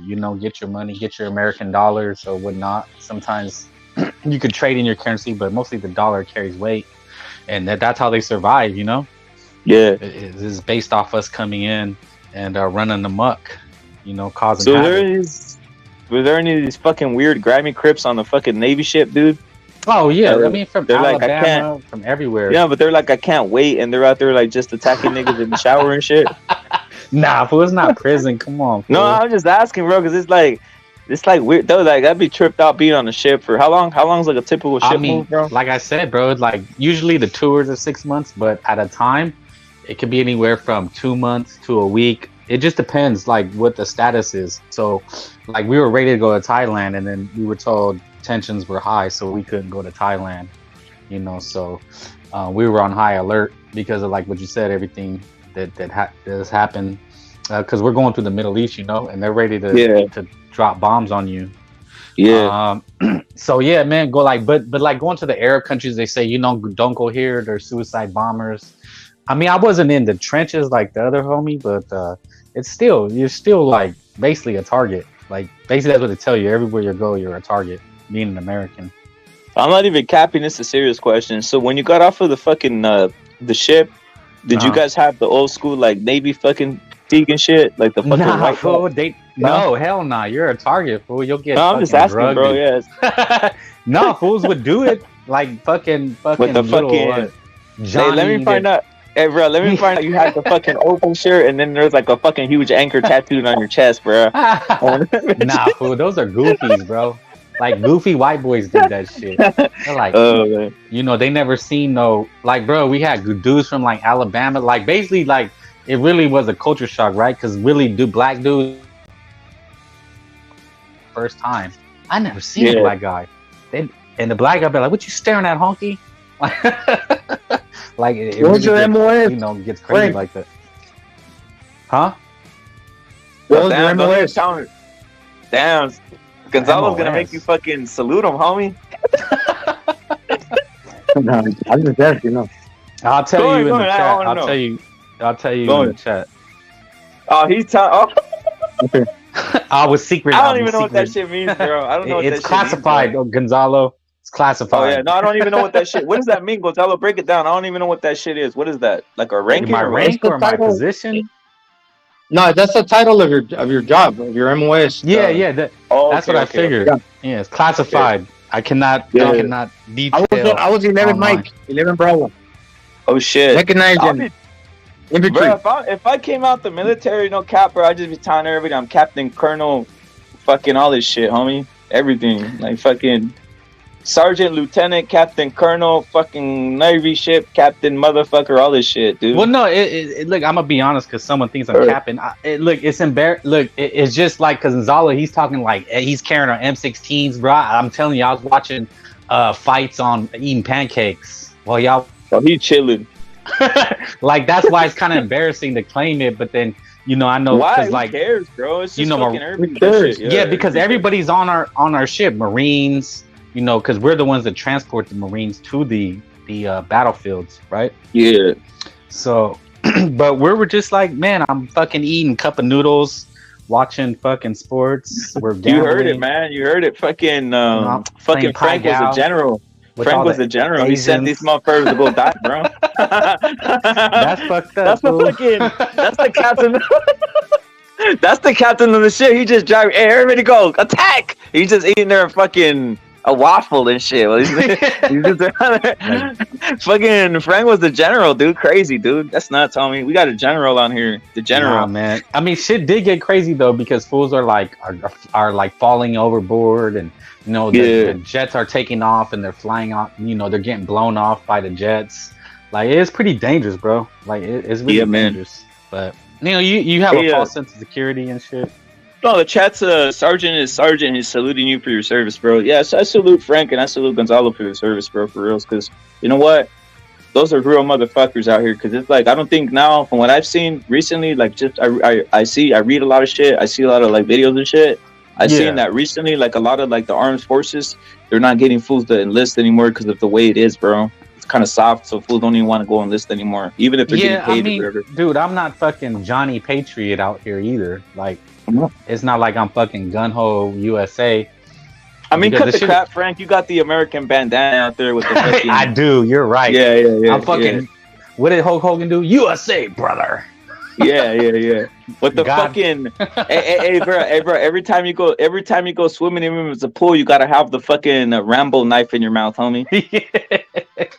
Facts. Yeah. Like you said, I got the anchor tattoo. Yeah, all that shit. Nah, man. You know what, man? Here's what I say, man. Like, what it stands for is never again volunteer yourself. Mm-hmm. You're just a dumb kid. You don't know better. You don't know what to do, and you. Oh yeah, obviously you had a cushy one, bro. So fools, maybe you should put fools on game on how to get cushy like that, bro. From what you're saying, dude, take the test and pass it. Like, do good on your test because it's called an ASVAB. You go take it. Oh shit, Frank's saying he's gangbanging on all you retards that are getting pushed to the front lines, bro. Yeah, man. Because me and my cousin went and took it, and he was like, "Bro, they told me I'm a fucking I'm a mechanic." And I was like, "Oh, okay, I know what you're gonna do." I was like, I had options. Damn, bro, you're a beast. But my dad helped me, man. I scored high on that one. I scored high, but the Filipino dude up at the mid station, because they got to fill their quotas. The recruiters told me, "Hey, why don't you join the infantry?" Yeah, no. And I was like, "Oh, cool." Yeah. And just wanted to get out, man. The fucking war zone, getting shot at. Infantry It's like, sounds cool, bro. I'm not gonna lie. Infantry. How's it called? Infantry. Infantry, yeah. Yeah, it sounds cool, bro. They would trick me too, bro. It'd be like, "Oh yeah, fucking let me go kill, bro." Like on some shit like that, right? Like, we're the hosts. Drop me off in the Ukraine. Let me kick the door down and start raping bitches. Straight up, dude. That's what it sounds like. Hey, look, man. All is fair in love and war, dude. You know, once they drop a motherfucker with the parachute, shit kicks off, homie. You can't be on some. I doubt you could be on some PTSD or anything. You know what it is, man? It's survive. That's all you're taught. Survive. Like, it don't matter, bro. You just have to survive with your brothers or, you know, whoever you're stationed with is just survival, bro. You know, because the rest of the world hates you. Believe it or not, you wear the, you know, you come in and they think of you as the enemy. So, you know, they automatically hate you. The whole parachute thing is kind of getting outdated right now, considering the landscape. Because, yeah, so like most of the wars are fought in the desert, open space. So with these fuckers, like if you think about before, they used to drop in parachutes. It was more so like towards like the trees and the canopies where you can cover yourself, you know, find cover. But in the open desert, you can't really take cover like that. You're gonna get picked off. For now, you know until then, I'm sorry, that's kind of obsolete. It's kind of obsolete. But Rep, you know, like how on here we talk all the shit. Like, those things is but that's what we did. So we'd be out there for a month. So we get into it with Crips, white boys, and that's all. This is all we do is talk shit about each other, right? Like, you fucking honky from Nebraska, get the fuck out of here. Like, it gets real up there, you know. We spend hella weeks arguing who got the baddest bitches. Do Mexican chicks are the bad? Because niggas love Mexican. They be, man, they got the fat asses on Telefutura. Yeah. You know? What is it? Ed Dog said that his friend was in special forces for an army, and they said that they tortured him for 4 weeks just as part of the training, dude. You guys got tortured for training and shit, or no? I got pepper sprayed. We did a pepper spray and gas exercises. So fools would come out crying like little bitches getting gassed. That's about it, bro. Yeah. Get tortured a little bit, but I know what he's talking about. San Diego, Coronado. They send you to SEER school. It's called SEER school up in Coronado. You know Coronado? Rep it. Up in San Diego. Yeah, of course. That's a cool little city within San Diego. It's crazy because right there, you can't like homeless people can't go pick cans in the trash can. It's protected. Yeah, like it's not like the surroundings right there. If they find somebody like scourging through the garbage, they'll call the cops on you and shit like that. So it's like a nice little like city or town, Coronado. They got the Coronado Hotel right there. What's it called? I worked there like for a week. Iconic. I know the area. Yeah, iconic place. That's where I was at with San Diego. Oh shit! I was you're all crazy. Oh shit! This motherfucker was living the life, bro. I was on. Were you on Pacific Highway? Huh? Did you go to basic training in Pacific Highway, or there in No, in San Diego? I was in Chicago. Nah, I was in Chicago in the snow for basic training. Okay. Yeah, we had two. It was two. It was Pensacola or Chicago, and I went to Chicago because I wanted to be in on the West Coast because I'm from the Bay. So I went to Chicago and then Coronado Island. But it's crack, yeah, man. That shit was hella fun, bro. Go to Tijuana every weekend. Shit was, it was popping. Basically, party every weekend, you know. Damn, bro, that's a lot. And then, basically, once you went out of there, you were done. You were just done, right? But so you never like. I know Gonzalo, you were involved in warfare, right? Of course. Did that do anything to your brain or any of that shit, or no? Because I'm obviously, just my opinion.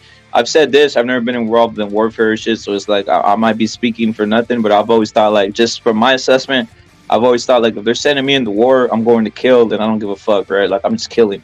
What are we doing out here? Like, I'm not gonna think twice. I'm not gonna have any thoughts, bro, right? Does that really fuck with your brain, Gonzalo? That if you killed any of these motherfuckers, that you were like, oh my god, or you just like, man, fuck it, I'm here to kill and take bitches or whatever. Nah, well, of course. That's why I'm 100% disabled, for different things, but that's just the way it is. Oh shit! I'm 100% service connected. That's the reason I'm out here in the Philippines. No doubt. Yeah, I had Marine homies. They're fucked up. Yeah, they were shooting. What's the worst part? I want to know. What's the worst part, Frank? What's the worst part? Obviously, you never got anything out of there. But what's the worst part? What's the worst part, Gonzalo? Is it shooting motherfuckers, or what's the worst part for you?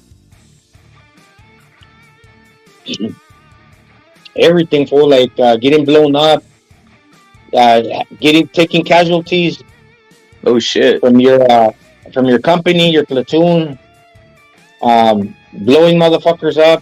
That's pretty like impactful too. Just a whole bunch of things. The best thing you want to do is stay busy, so you won't think about that. And really, it just ends up happening that way because like when you come back from a mission, the other fools got blown up, and you gotta go help them recover their vehicles, bring them back again. Then after you're done bringing those fools in, you gotta pull guard on the roof. And after you're done pulling guard, you're gonna go out for your to your sector again. So it's basically 3 platoons plus headquarters at 4, but 3 platoons, 8-hour shifts. So if you're not out there fighting during your 8-hour shift, most of the time you're out there helping the other motherfuckers, and if not, you're pulling roof guard on the roof. And they're shooting you with all kinds of shit too, like RPGs, fucking mortars and stuff. So that's kind of dangerous as well. So really, bro. All in all, that's what you want to do. You want to stay busy, because the more you stay busy, the less you get to think about your family and the fact that that your life is on the line every day. In any given moment, you could get taken out by a sniper. Dude, I got many stories, fool. I just usually don't like to talk about them. I mean, yeah, I know. I didn't want to go into it because when I started talking about it, I started noticing we're going down a weird thing, especially with you if you have some type of thoughts about it. But I would say something. Ed Dog saying he said that he's talking about his friend that was put in a cage and shit, and then he says they put my friend in a cage that was big enough for a dog, starve them, and then have barbecues while everybody was just sitting in the cage starving. They would also beat the shit out of them. He said he was the one of the units from Black Hawk Down movie, and he said they would give them an animal for about 2 months to feed from every day, become best friends, and then they chop their heads off. Damn, bro, what the fuck? Get dog, like what the fuck, bro? Come on, dude, that's crazy, homie. I could do that or whatever. It's like whatever, chop. We've all, you've seen some shit, but it's like that's crazy for no damn reason. That's crazy, yeah, dog. You think that really helps? I don't know, bro. My situation obviously was a lot more different. Because tell us how it is to be a Navy SEAL. Fucking. Okay. Yeah. No, we train with them. We work with them. Where we go. But like my experience was like, so we'll be sitting there having dinner. It could be like 8 o'clock, maybe sometimes it's midnight, and then the captain comes on and he says, "Okay, so we just dropped such and such tons of weaponry, so many confirmed kills." Like you're just hearing it every day. So like the world doesn't know what we're doing, right? This is like some different shit. Like it's not on the news. I'm gonna tell you, but we're bombing the shit out of these guys. We're killing hundreds and hundreds of people every day. And it just becomes like we're savages, bro. People, what they think about their families. That's all you think about. Like, man, I hope we don't fucking get blown up. I hope we make it home. That's it. That's all you think about, bro. It's just getting home, So you get letters from your family, you call them, because we would go weeks without talking to our family, So that's about all you really think about. At least from talking to other people. Like you basically tune out the fucking, basically it's like you try to forget what you're really doing and what you're really doing there, Wow, dude. That's just wild, dude. Well, one thing that I did play every now and then when I had a chance to in the military, you know what it was? Ping pong. I love that fucking game, dude. I'm pretty good at it too. Basically you play cards all day. That's what we was doing. We were just playing cards, fucking shooting dice, whatever we could think of, bro. It gets really boring out there. We were just like stuck, no bitches for months, You're just trying to think of anything to do, Basically, it's like prison. It is like prison, bro. You're just describing prison, homie. It just really is. It's like prison, throwing dice, fucking playing cards, fucking playing dominoes, and then like talking shit, and then getting into a fight. And and that's what's crazy. We're all like young ass kids, young, maybe either broke or middle class kids, all being thrown into like fucking the ringer, basically. Like you're made a man. Within a matter of months, because like you're responsible. This ain't no fucking job at fucking Food for Less or what I'm saying? Like it's real shit. You go from fucking playing stink finger to fucking putting your life on the line. Hey, they're asking this. Ed Dog's asking Gonzalo, but I want Frank to go in on this. How many hoes did you guys bang in the army, bro? In the military, bro? How many hoes did you guys bang? Man, I ain't gonna lie. Well, go ahead. Gonzalo want to go first or me? I can't remember, but let me see. Almost 8. There was some spots in Tijuana that the OGs would take me to. Do you guys ever heard of a place called Adelitas? Yeah, Adelitas. Yeah, it's in la zona norte in fucking the Red Lamp district. La calle Callejón Coahuila. Second Callejón Coahuila. That's badass. I've been there. Yeah, many times. We were told not to go there. Like they tell you not to go there, but the OGs are like, "Foo, we taking you out tonight. You gonna become a man." Yeah, that's pussy for sure. How much did you pay? $80, like for a hooker or what? How many years ago was that? You know what, man? I think, man, when I first went, I didn't fuck, bro. I was like scared. I thought I was gonna get chopped up in the room. I just sat and drank while all the homies went and banged. I was a bitch about it. I wanted to go holler at the hoes on Revolution. Like that was my shit. I was like, I'm gonna just wait. I'm not gonna spend no money, take a 20 and then I'd spend all my money at the club and try to take a hoe home. So what years were you going over there? During what time? It was like a few years ago. you know, during the whole conflict. So it was high alert. No, so like right now it's 2023. Like how many years ago? 10 years? 8 years? It was in that range. So did you go to like El Torito bar? Let me see which one else was like there at the time. I don't know, man. I heard it changed though, because with everything changed, bro. Like with you know, going across and shit. But back during my time, man, we were just going to, you know, Tijuana, Gaslight District. Man, you're just basically trying to fuck every weekend, you know, and then going overseas, going to Thailand. Las Cuevas, the cave. Then you got Pulgas. Let me see what else you got down there. All kinds of club. Before you have to have like you had all different kinds. Like I even think now there's still this one called the Excess across the border. Before you had like different ones like Red Square. Hong Kong too, yeah. Hong Kong, that's in the Red Lamp district. That's not on Revolution Avenue, but yeah, Hong Kong too. That's pretty cool. I'm remembering like, you know, just everywhere where I've gone, bro. Just, you know, gone around the world. You know, if I had to do it all over again, though, I probably would have chose the East Coast. Like some fools went to Florida, New York. You know, I don't know why I chose fucking the West Coast. That was stupid. Because they did like a European tour. They went to like Greece and all the European places. You know. Yeah, it's kind of they. You know, you get off the boat and they tell you go fuck around like for 24 to 36 hours, come back, and that's basically it. Don't kill nobody. Yeah, get fucked up, get laid and shit. That's cool. They tell you where not to go, what not to do. Just don't get in trouble. And they always tell somebody not to drink and drive, and they always do, huh? Yeah, I mean, dudes were ending up in jail. Everybody was doing hella shit. So, yeah, man, it was a big fuck fest. You know, like that's all it was, man. You know, just a bunch of young, horny 18, 19-year-olds fucking going, you know, overseas, fucking a bunch of Koreans, you know, Thailand, you know, where we go, Singapore too. Like, and it's different cultures, bro. So you have to really be aware of your surroundings. So we're going to like this place in Singapore, is like Green Street, I want to say. What they told us not to go. That was all the whores. So, bro, yeah, and you got old men, OGs, 40 years old. And man, it's just crazy, bro. You just have young and old, and everybody goes and just wants to get the fuck on, a big fuck fest.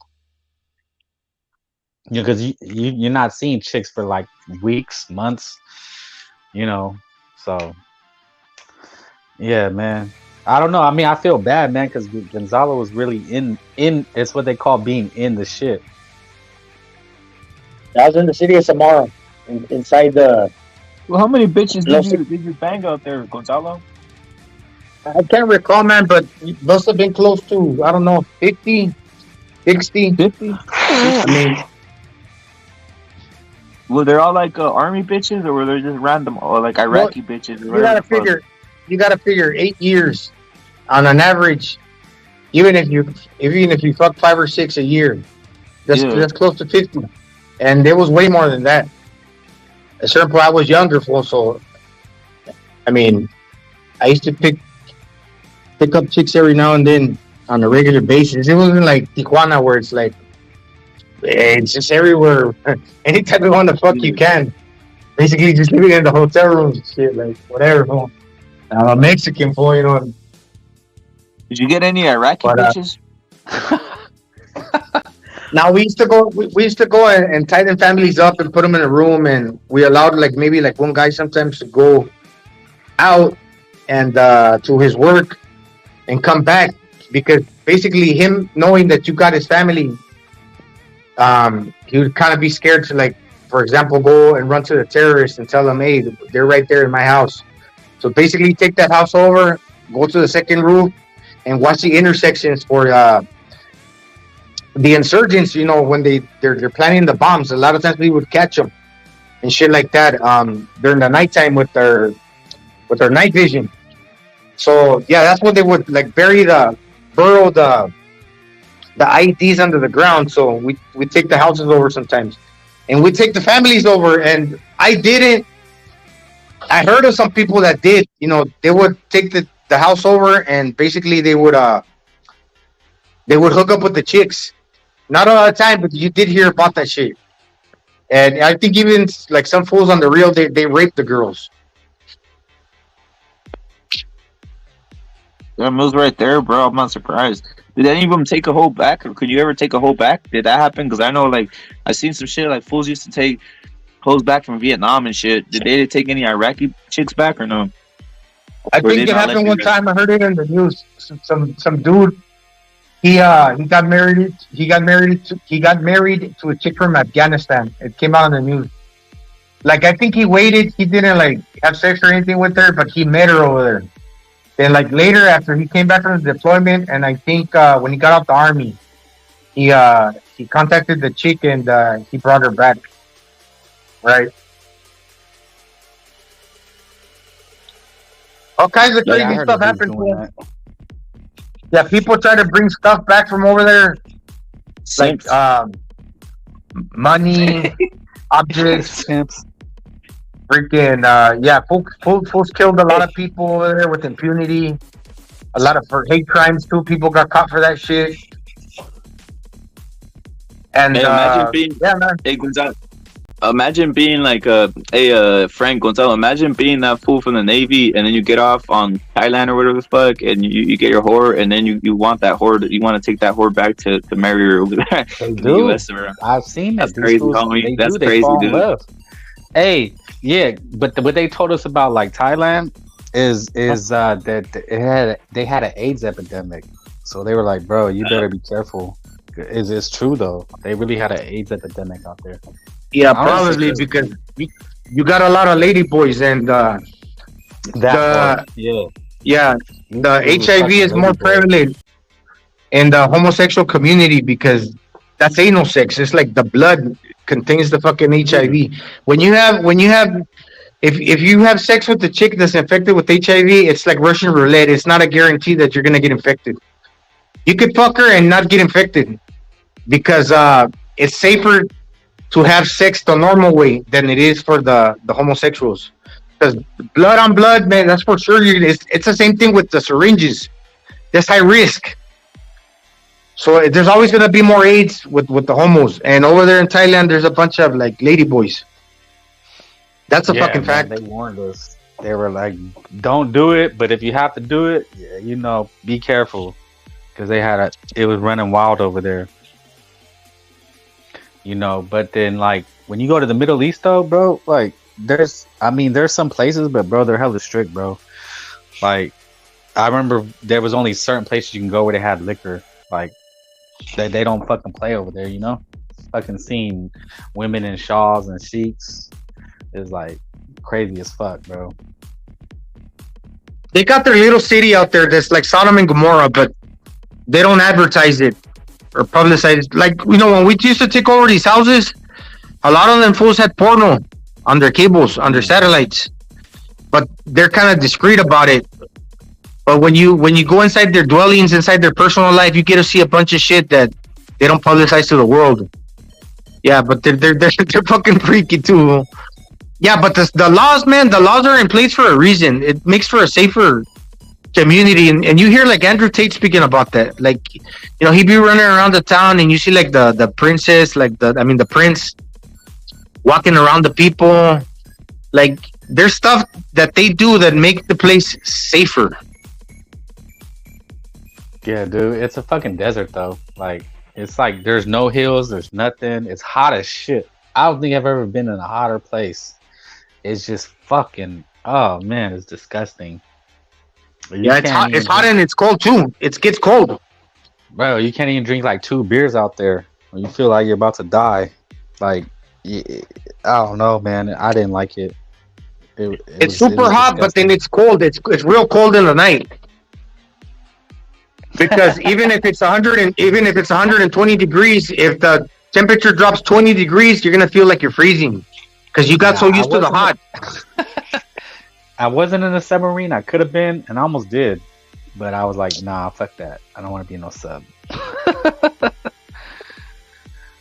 Nah, man, I don't know, man. Like, dude, just you know, if you do something like that, just be careful, man. Make sure you get a good position and do what you want to do. You know, it's an experience. That's all I gotta say, man. That shit. And it's hella, you know, you get to go everywhere. I've been around the world, bro. You know, visited hella places, had fun, met a lot of people, you know, different races and cultures. But man, it's still the same, bro. Like there's hella racism in there too. Like I met hella racist white boys. I met hella racist black dudes. You know, and fucking you know who was the most racist to me? Rev, you wanna know who the most racist to me was? The Asians. No, fucking Puerto Ricans.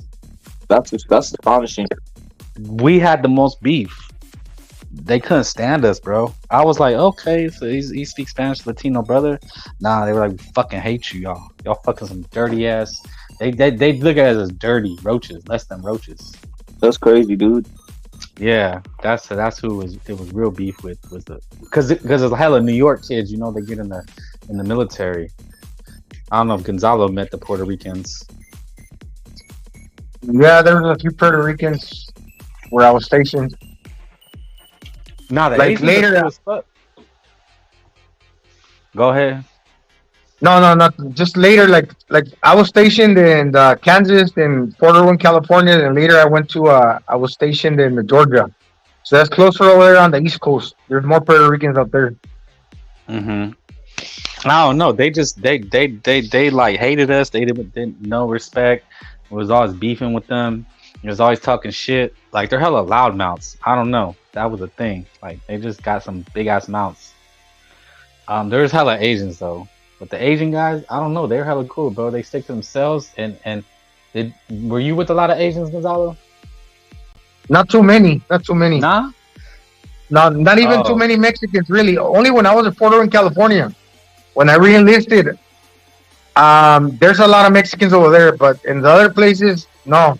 Like I mentioned, the East Coast, like off duty, you can go off duty, and then you can go to like the Walmart, and you can go like for days without really watching too many Mexicans. Most of the Hispanics over there, they're either Puerto Rican, Cubans, some other type of Hispanic, but not Mexicans. Up in the East Coast, I know you got your pockets. Go ahead. Yeah, no, I know you got your pockets, but not everywhere. Yeah. For us, it was like most Mexicans. We had a lot of Mexicans from Chicago. There's a gang of Mexicans from Chicago, all sign up. You know, the West Coast, and then Chicago. You know, I don't remember being a lot of Texans. That's basically your main pockets. And then it was the Asians, and the Asians are hella deep in there where I was at, and all they do is gamble. They just fucking love to gamble. Like you're in an Asian country, right? Those fuckers love to gamble, don't they? Yeah, I just went up to Manila and I got an opportunity to see the casino. They got big ass. You know what? Manila's a big ass city, fool. It's like really nice, actually. I was impressed. I was like, damn, this is Manila. I've been there one time before, but I didn't get to see it like the way I saw it now. There's a bunch of casinos, a bunch of stores. The food even tastes better there than over here. I'm like in this little province. Yeah, but hella Asians, they just love to gamble, bro. And then the black dudes, you know who I really did get along with, like New York black dudes. Like New York cats, the brothers, they was cool. The ones I didn't get along was West Coast brothers. Because like one of my first interactions was with brother, he's all, why are you not he wanted to fight. He's like, you cool with brothers? I was like, I mean, I don't really have a problem because I'm from the Bay, so I mean the politics are different. He goes, yeah, here in LA, we, you know, you guys cost mayate and we don't like y'all. You know. So, you know, it's really West Coast brothers that didn't fuck with us. But the New York cats, I don't know. They were okay. And then like the Southern cats, New Orleans cats, Alabama cats, you know, they pretty much stick to each other. They don't fuck with whites. They don't fuck with blacks. I mean, they don't fuck with you know, Latinos pretty much. But yeah, man, it's a culture shock, bro. Yeah. You meet everybody. My platoon sergeant was a black dude from New York. He was a platoon sergeant E7, and I was his gunner. So I was inside the Bradley for 1 year with that motherfucker, like right next to me. We got blown up together. That motherfucker was lazy, bro. He was alright though. He was a fan of the Giants. Fucking Sergeant Frederick Walker. God, that motherfucker was lazy. He was smart though. Hey, well, you don't got a choice but to get along, fool. Because your life is riding on that dude's hands. Yeah, I mean, we're all together for like 6 months at a time, you know, so we have no choice. But you know, it's just funny meeting the different guys. You know, like, you know who the most out of touch people, what I seen was like dudes from like Washington, like Seattle. It's like, I don't know, man. Like black dudes from there are like white. They're like, they're not, you wouldn't even think they're black, you know? They go with the white boys. It's depressing to live there. I think that's one of the cities where you got the most suicides because it's like always raining. Because it rains like fucking 300 days a year. Fucking Washington and Seattle, Oregon, fucking cloudy all day. You're gonna be depressed, you know. You just wake up and say, "Man, today would be a good day to hang myself." It's fucking cloudy outside. But yeah, man. Like I said, man, all parts of the country, everybody could think of. The only ones who probably wasn't in there was like Saudi Indian people, probably like Indian, Saudi Arabian, maybe one or two. I don't know. But dude, hella Filipinos, like actually from the Philippines, are there. Yeah, a lot of Filipinos in San Diego. I think the Arabs, they started growing as a community after September 11. Not so much like right after, because people saw him like with a certain like disdain and like a phobia, like, oh man, he must be a terrorist because he's wearing a whatever they call it, like a turban and like the dress that they wear. Forgot the name, but nowadays, like, they're more like it's not respected. They're more integrated into the United States, like the communities. So obviously, there's probably more military. But you're not gonna see them in the military. Like basically in the military, you got blacks, Mexicans, Latinos, which is basically the Puerto Ricans and Dominicans. A handful of Dominican cats, but a lot of Puerto Ricans, bro. Like a lot of Puerto Ricans join the military. And then Asians, like Filipinos. Not too many Chinese or Koreans, but like Filipinos, which is closer to Mexican, you know, than any other Asians. So you got a real melting pot, bro. What happened to Rep, man? And he got us on this fucking nah, bro, it's because you guys know about, you guys are running on that shit. I'm like, bro, I know, I'm hearing what you're saying about that shit. I'm just like, it's interesting shit, especially about the whole military shit. So it's different now from what I'm seeing. Fools don't want to do any of that shit, right? So it's what it is, dude. I think you hit the golden era. I think you and Gonzalo hit the golden era of what was happening out there, dude. I don't think people want to mess with that shit no more, dude. You know what, man? It's just like fools, like, you're not where you're from. You don't realize what the rest of the world is like. And maybe now kids, they have so much interaction. They think they know what the world is. So they're not interested to venture out. Like, that was the thing about me. I was like, I'm gonna go see the world, you know, I'm gonna leave my little home, you know, and fuck these broke ass niggas. I'm gonna go travel, you know. Like, that was the selling point for me. And don't get me wrong, it sucks. Like, it's a, you know, it's pretty shitty work, bro. It's like pretty shitty, you know. But, you know, I don't know, man. You try to make the best of it. But the shit like we get into when we talk shit like that, bro. Like, it's not just online, bro. Like, you get a bunch of blacks, Mexicans, Asians together, young cats, and they're gonna talk, you know, basically like the shit we say, start clowning on each other, and you rice eater and you bean eater, like, you know, it's, I don't know, like, it was like a game. Like, we just have fun with it, you know.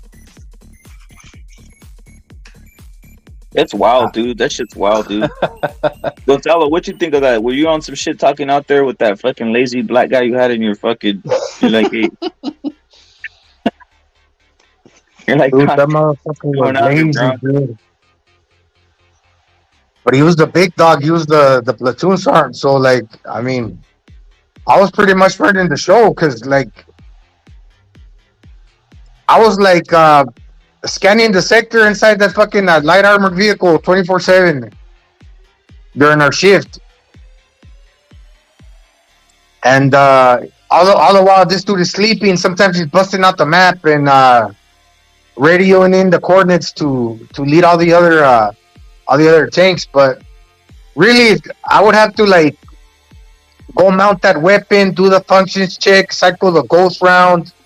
I was also the radio guy, get the feel from the brigade, load up the radios in my company, give the code to all the other platoons, getting ready to roll out the gate, telling everybody, hey, prepare ghost round. And I got the 6 to 9, and other folks got the 9 to 12, and another folks 12 to 3, and other folks 3 to 6.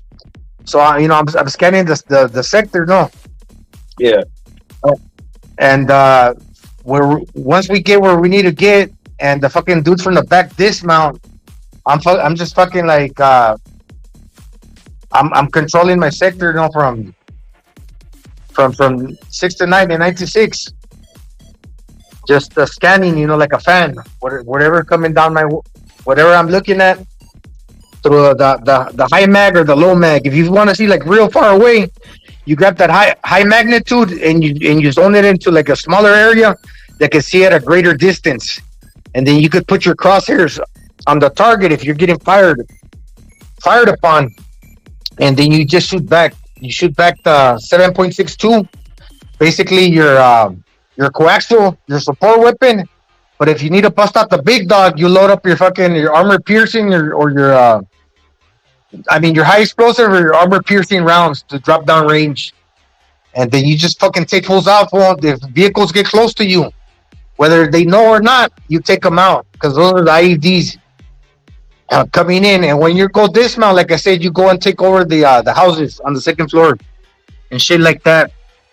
And then when you're walking, it's crazy too, man, because all the trash is all over the place. They bury the landmines there too. Man, that's crazy. You could be walking by a pile of rubbish, and then next thing you know, you're getting blown up, and that shit happens all the time. So shit's crazy. And then with that high mag, if you notice like an exploded ordnance, you call the IOD, the people that blow that shit up. If not, you can blow it up yourself. You just gotta call it in. So shit's always popping off, getting into fucking firefights.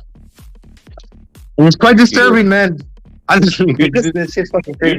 You're just aware 24/7, right? You're just aware 24/7. You start becoming very fatigued, I bet, right? Just being fucking paranoid aware. You gotta start fucking call this. That just sounds like a fucking pain in the ass, dude. Well, you become very aware. And I think that the best that I felt was when I came back for vacation, and after, kind of not so much. I mean, I had shit wrong with me, but like when I came over during, it's called Rest and Recovery, R&R. After like 6 months, all of a sudden they told me, hey man, it's your turn. I didn't even know. You get to go home on vacation. You get to fly into like Texas, and from there you can go to your house for 2 weeks, but then come back after 2 weeks. I had been like going on missions every day, stay alert, stay alive, hardly eating anything, but like the meals in the package that you get, the dehydrated meals, and every now and then I would eat like a hot meal, and sleeping not that much. But then when I came back for that vacation, I was feeling like good as fuck, and my senses were heightened. I could see farther. I could go longer without sleeping, and I just felt fucking good. I felt stronger, because like really, like when I was in the war, like during the first 6 months, my life depended on it. So like when I came back and I decided to do a little drugs, and said, fuck it, they're not gonna test me when I get back. Dude, when I did a little scante, fool, I could see twice as far. Usually the scante, they make your senses more acute. But when my life was on the line and I got back, fool, I was like fucking, I could turn my neck around like fucking RoboCop, and I could sense everything around me, and I could see fucking farther, and I could notice like people like the fucking Exorcist, the twist fucking 360. No, and I could notice the creases on people's faces, and I could be like, that fool's that dude's mad at me. That fool's fucking got an attitude. That fool trying to mad dog me. Holy shit. Hey, Gonzalo, it gives you like hyper awareness. That shit's hilarious, bro. Hyper awareness. Fucking shit. That fool putting his hands in his pocket. He's ready to bust out a gat. Shit like that. That fool. Hey, Gonzalo, not even like one crease on under the eye. You're like, oh, that fool has an IED or that fool has a fucking what do you call it? A vest, a blow, fuck. What do you call it? Suicide vest or some shit. Fuck, man. Yeah. So it's like that, fool. It's like that. That's crazy. And dude. I could tell you that I was the strongest because when I came back, the whole 2 weeks I went without sleeping. I didn't even blink an eye. Like I didn't even go to sleep at all. I was fucking loaded. Hold up. Break this down, bro. It's crazy. Salute to Gonzalo. You went 2 weeks without sleeping, bro? Straight up? 2 weeks without sleeping, dog. And I felt good. Yeah, I didn't bro. sleep at all. Bro, you heard that. Gonzalo went 2 weeks without sleeping. That's a mission, homie. What was it? Was it the fucking... Were they putting vitamins in your shit or what, Gonzalo? Do you think the army was putting vitamins in your shit to make you stay up for 2 weeks or what? Now I remember the energy drink they used to have by the boatloads. It's called Rip It. Oh, Rip It? It's R-I-P. R-I-P-I-T. It was this little can. It's like just like Monsters. That shit was good as fuck. And I don't know what they were putting in my food, but when I got back, I went to Rosarito and I partied up in Rosarito. I had left my wife. I said, "Fuck her." Like I discovered some shady shit about her, and I left her. So I got off the autobus. Remember the big fucking buses in TJ, like before, like the old school ones? Yeah, the old ones. Yeah, and her sister saw me get off with the big duffel bag, but I never went to her house, to my wife's. So I spent like 10 days up in Rosarito, and I hooked up with like this one fine ass broad. But then I was getting some of that dope from the heels over there, and I was like high as fuck for, and I went like 10 days without sleep, 2 weeks actually, close to 2 weeks. I don't know, maybe 13 days. Maybe it was 10 days without sleeping, because like the whole time that I was up there in Rosarito, not going to my wife's pet, then I ended up divorcing her. But that shit was like, dude, that was crazy, fool. Yeah, I had a good time. And I met that fool in fucking in La Revolución in Tijuana. But she was from Rosarito, so I ended up going over there, like to party. I was fucking like, I was on one, fool. And it's true, when I got back, I didn't get tested, because who's gonna test you over there? Yeah. That's a sick one. That's what you call a sick one, Gonzalo. That's a sick one, bro. That's when they say you're on a sick one, bro. Johnny Depp movie? Yep. You know the one I'm talking about? Oh, which one? Something when Johnny Depp was in Las Vegas. It's just on a bender. They call it a sick. I mean, that's what it is, bro. It's a little party. There's nothing hurt. Just for a couple of days, it don't hurt nobody, right, Gonzalo? It's just back on it, bro. Just a couple. You just drink a fucking, what's that shit called? The fucking Clamato? What the fuck's that shit called, Gonzalo? Whatever. You just drink one of them bitches and you're fucking healthy, straight up. Fear and Loathing. Clamato Campechana. I think it's called a Campechana. Yeah, you drink one of them bitches and then you're straight, or you fucking eat a celery stick. Next thing you know, you're fucking 100%. 100%, bro. I mean, people are gonna tell you, I don't know what you're talking. Like, I missed that part, but like some people, when they don't fuck around when they're younger, they'll do it when they're later. They gotta get it out their system. I did it when I was younger. Now I'm done. I don't even drink anymore. Yeah. So it's like I'm not. Crisis. Mm-hmm. Yeah. Like even the rich people, look. You think what's it called? All these famous actors, they're always doing dope, and they were married to this one broad, but they were never happy. So then they ended up divorcing her. They marry another. Look at Bill Gates. He just fuck that. I want a younger broad or something. Maybe, I don't know. He was up at the Epstein Island with Jeffrey Epstein. Just like, that motherfucker's a maniac. He's a creep. That's a good point, though, man. And that's what I'm saying. Like these athletes, bro, they start getting crazy because they didn't have that period in their life where they could go wild. So then they hit 25, 30 or something, and they go wild. Because women do the same thing, I think, right? Do women do the same thing or no? Yeah, get knocked up young, right? And get married at 19. Start wilding out. That's why you could just hit up the MILFs. You could hit up the MILFs real quick because they're fucking, they just want to party. They didn't experience it. They had a fucking, exactly. Yeah. That's something you need to learn. You need to learn that. Like you're chasing these little skanks around. Fuck that. Hit up the stretch mark hoe at your work, and she'll suck you off. rub some fucking, what's that shit called? Some fucking lotion on that shit. It disappears them. Just rub it on the bitch, and then just go straight to it, bro. She'll blow you in the parking lot after work. You know, you hit the shift and say, Debbie. No problem. Hell yeah, they even offer you fucking blowjob. They start getting offered shit all over the place. Yeah, shit. Go ahead. Yo, I want to say, hold up, bro. Scottie Pippen's bitch is wilding out. The Pounds is saying, oh, bro, I know, dude. Come on, bro. Sad shit, dude. Imagine that chick being someone's mother, dude. It's crazy, dude. Hey. You know, they need to live too, man. I know, bro, but no one wants their fucking moms to be one of them bitches. I'll tell you that right now, dude.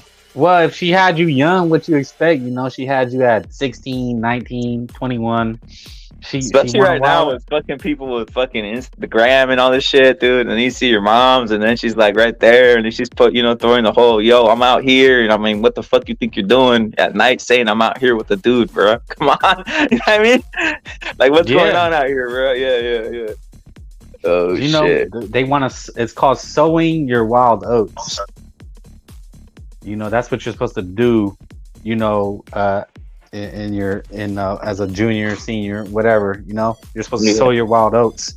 Yeah. And hoes too. Like hoes are supposed to go out and sow their wild oats, you know. Like what's spring break? Like if you're listening, go to spring break. Banging a bunch of bitches. Just bang a bunch of bitches. Yeah, every hoe, every dude. And bitches are out there, and bitches are out there to do grimy shit, right? Bitches have like a fucking, they're fucking like, they send the fucking whole like, yo, I love you type of shit text to fucking a dude, and they're getting banged in a fucking hotel room, bro. Yeah, that's a spring break, fool. Yeah. It's fucking Palm Springs, it's Rosarito. You don't even say nothing. You don't need to say nothing. You just start taking panties off everywhere, dude. Straight up. There was this documentary that the brothers have this thing called Freaknik. Did you see that documentary? It was like never seen that, bro. What are that they're doing on Freaknik? Freaknik was like this, like it's like NBA All-Star Weekend. Have you heard of NBA All-Star Weekend? I heard of that. Like all the Crips and all the hoes from all around the country, like they go to All-Star Weekend because it's like a mad gangbang, right? Like basically like all the top whores, like literally like Instagram whores, TikTok whores, like legit whores. They go to these events like All-Star Weekend, right? To try to get all the NBA players or something. They need to have some Boston shit like that, bro. Seriously, it is. It's Comic Con for whores, right? Yeah. All the incels, they go to, what do they go to? Comic Con, right? Like yeah. Star Wars, they used to be. They go to the fucking some fucking Avengers. Fucking.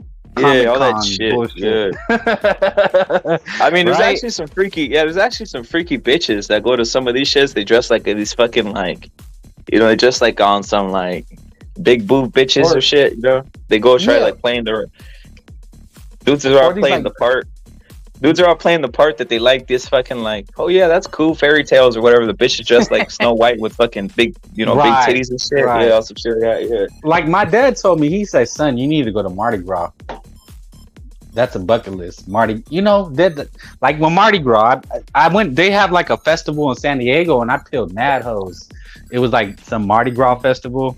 Was it on Gaslamp? Was it in Gaslamp?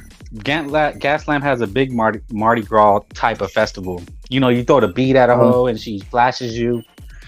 I went to that. I went to the Mardi Gras, the one in Louisiana. The actual one. Okay. I've been there. Yeah, I fucked the bitch at the fire escape. Or a hotel. You threw beads at her and she said, come bang me. It's so fucking crowded, man. And actually, like, the hotels around that area, they're, like, so expensive. And they're all booked. The fucking streets smell like piss. It's so crowded. Yeah, you got the chicks and it's only flashing like you with the beats. Yep. Uh-huh. So the thing is, like, I took the chick up the fire escape of this random hotel that I walked into. Don't know the name or anything. Just went up there. Did you throw over your shoulder, bro? No. Hey, that's the second chick I boned on a fire escape. It was her and Jennifer at the VA. When we got the pass from the Veterans Village in San Diego, I got her 2 in the fire escape. Was she was white? Yeah. Oh yeah, those are good ones. Yeah, both of them were white. Pounds called it Slut Mania. Hey, I forgot, Rep it. Here's another one. When your sins are heightened, right? Not you, Pounds, but like dude's moms has been at these things, and you don't even know. That's what I'm saying, bro. Yeah, it's crazy, bro. Your mom is that fucking. I forgot this one, Rep it. When your senses are heightened, this is a good one. Your ears will tell you, like, when you hear like this little like random noise, that'll put something in your mind where a lot of people are like, man, I could tell the future, like I got good intuition. No, it's really because you heard it first. And when your hearing is heightened, you can hear something before everybody else can. And once you hear that before everybody else, your mind can start processing that noise and where it's coming from, and then you get that mental picture of what's going on. So basically, if you key into your hearing, you could be one step ahead of everybody in any scenario that you're walking around in life. If you can hear it before them, you're more ahead. What's up? Okay. Uh-oh. Raw. You breaking it down. You breaking it down with the limitless, bro. Salute, bro. Yeah. I'm gonna cut this, Frank. I'm gonna cut this. I'm taking a call here, bro. I don't want to be taking letting fools off. I'm gonna cut this, guys. I'm taking a call here, bro. I got it's important shit, bro. Salute to everybody came through, guys. Salute to Gonzalo. Salute to everybody.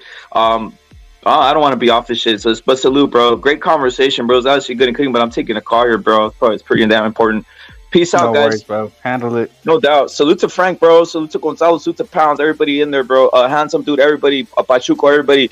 Don Ramon. Chat. My bad, guys. I kept it running, but I gotta take a fucking call here, bro. Peace out, guys. Peace.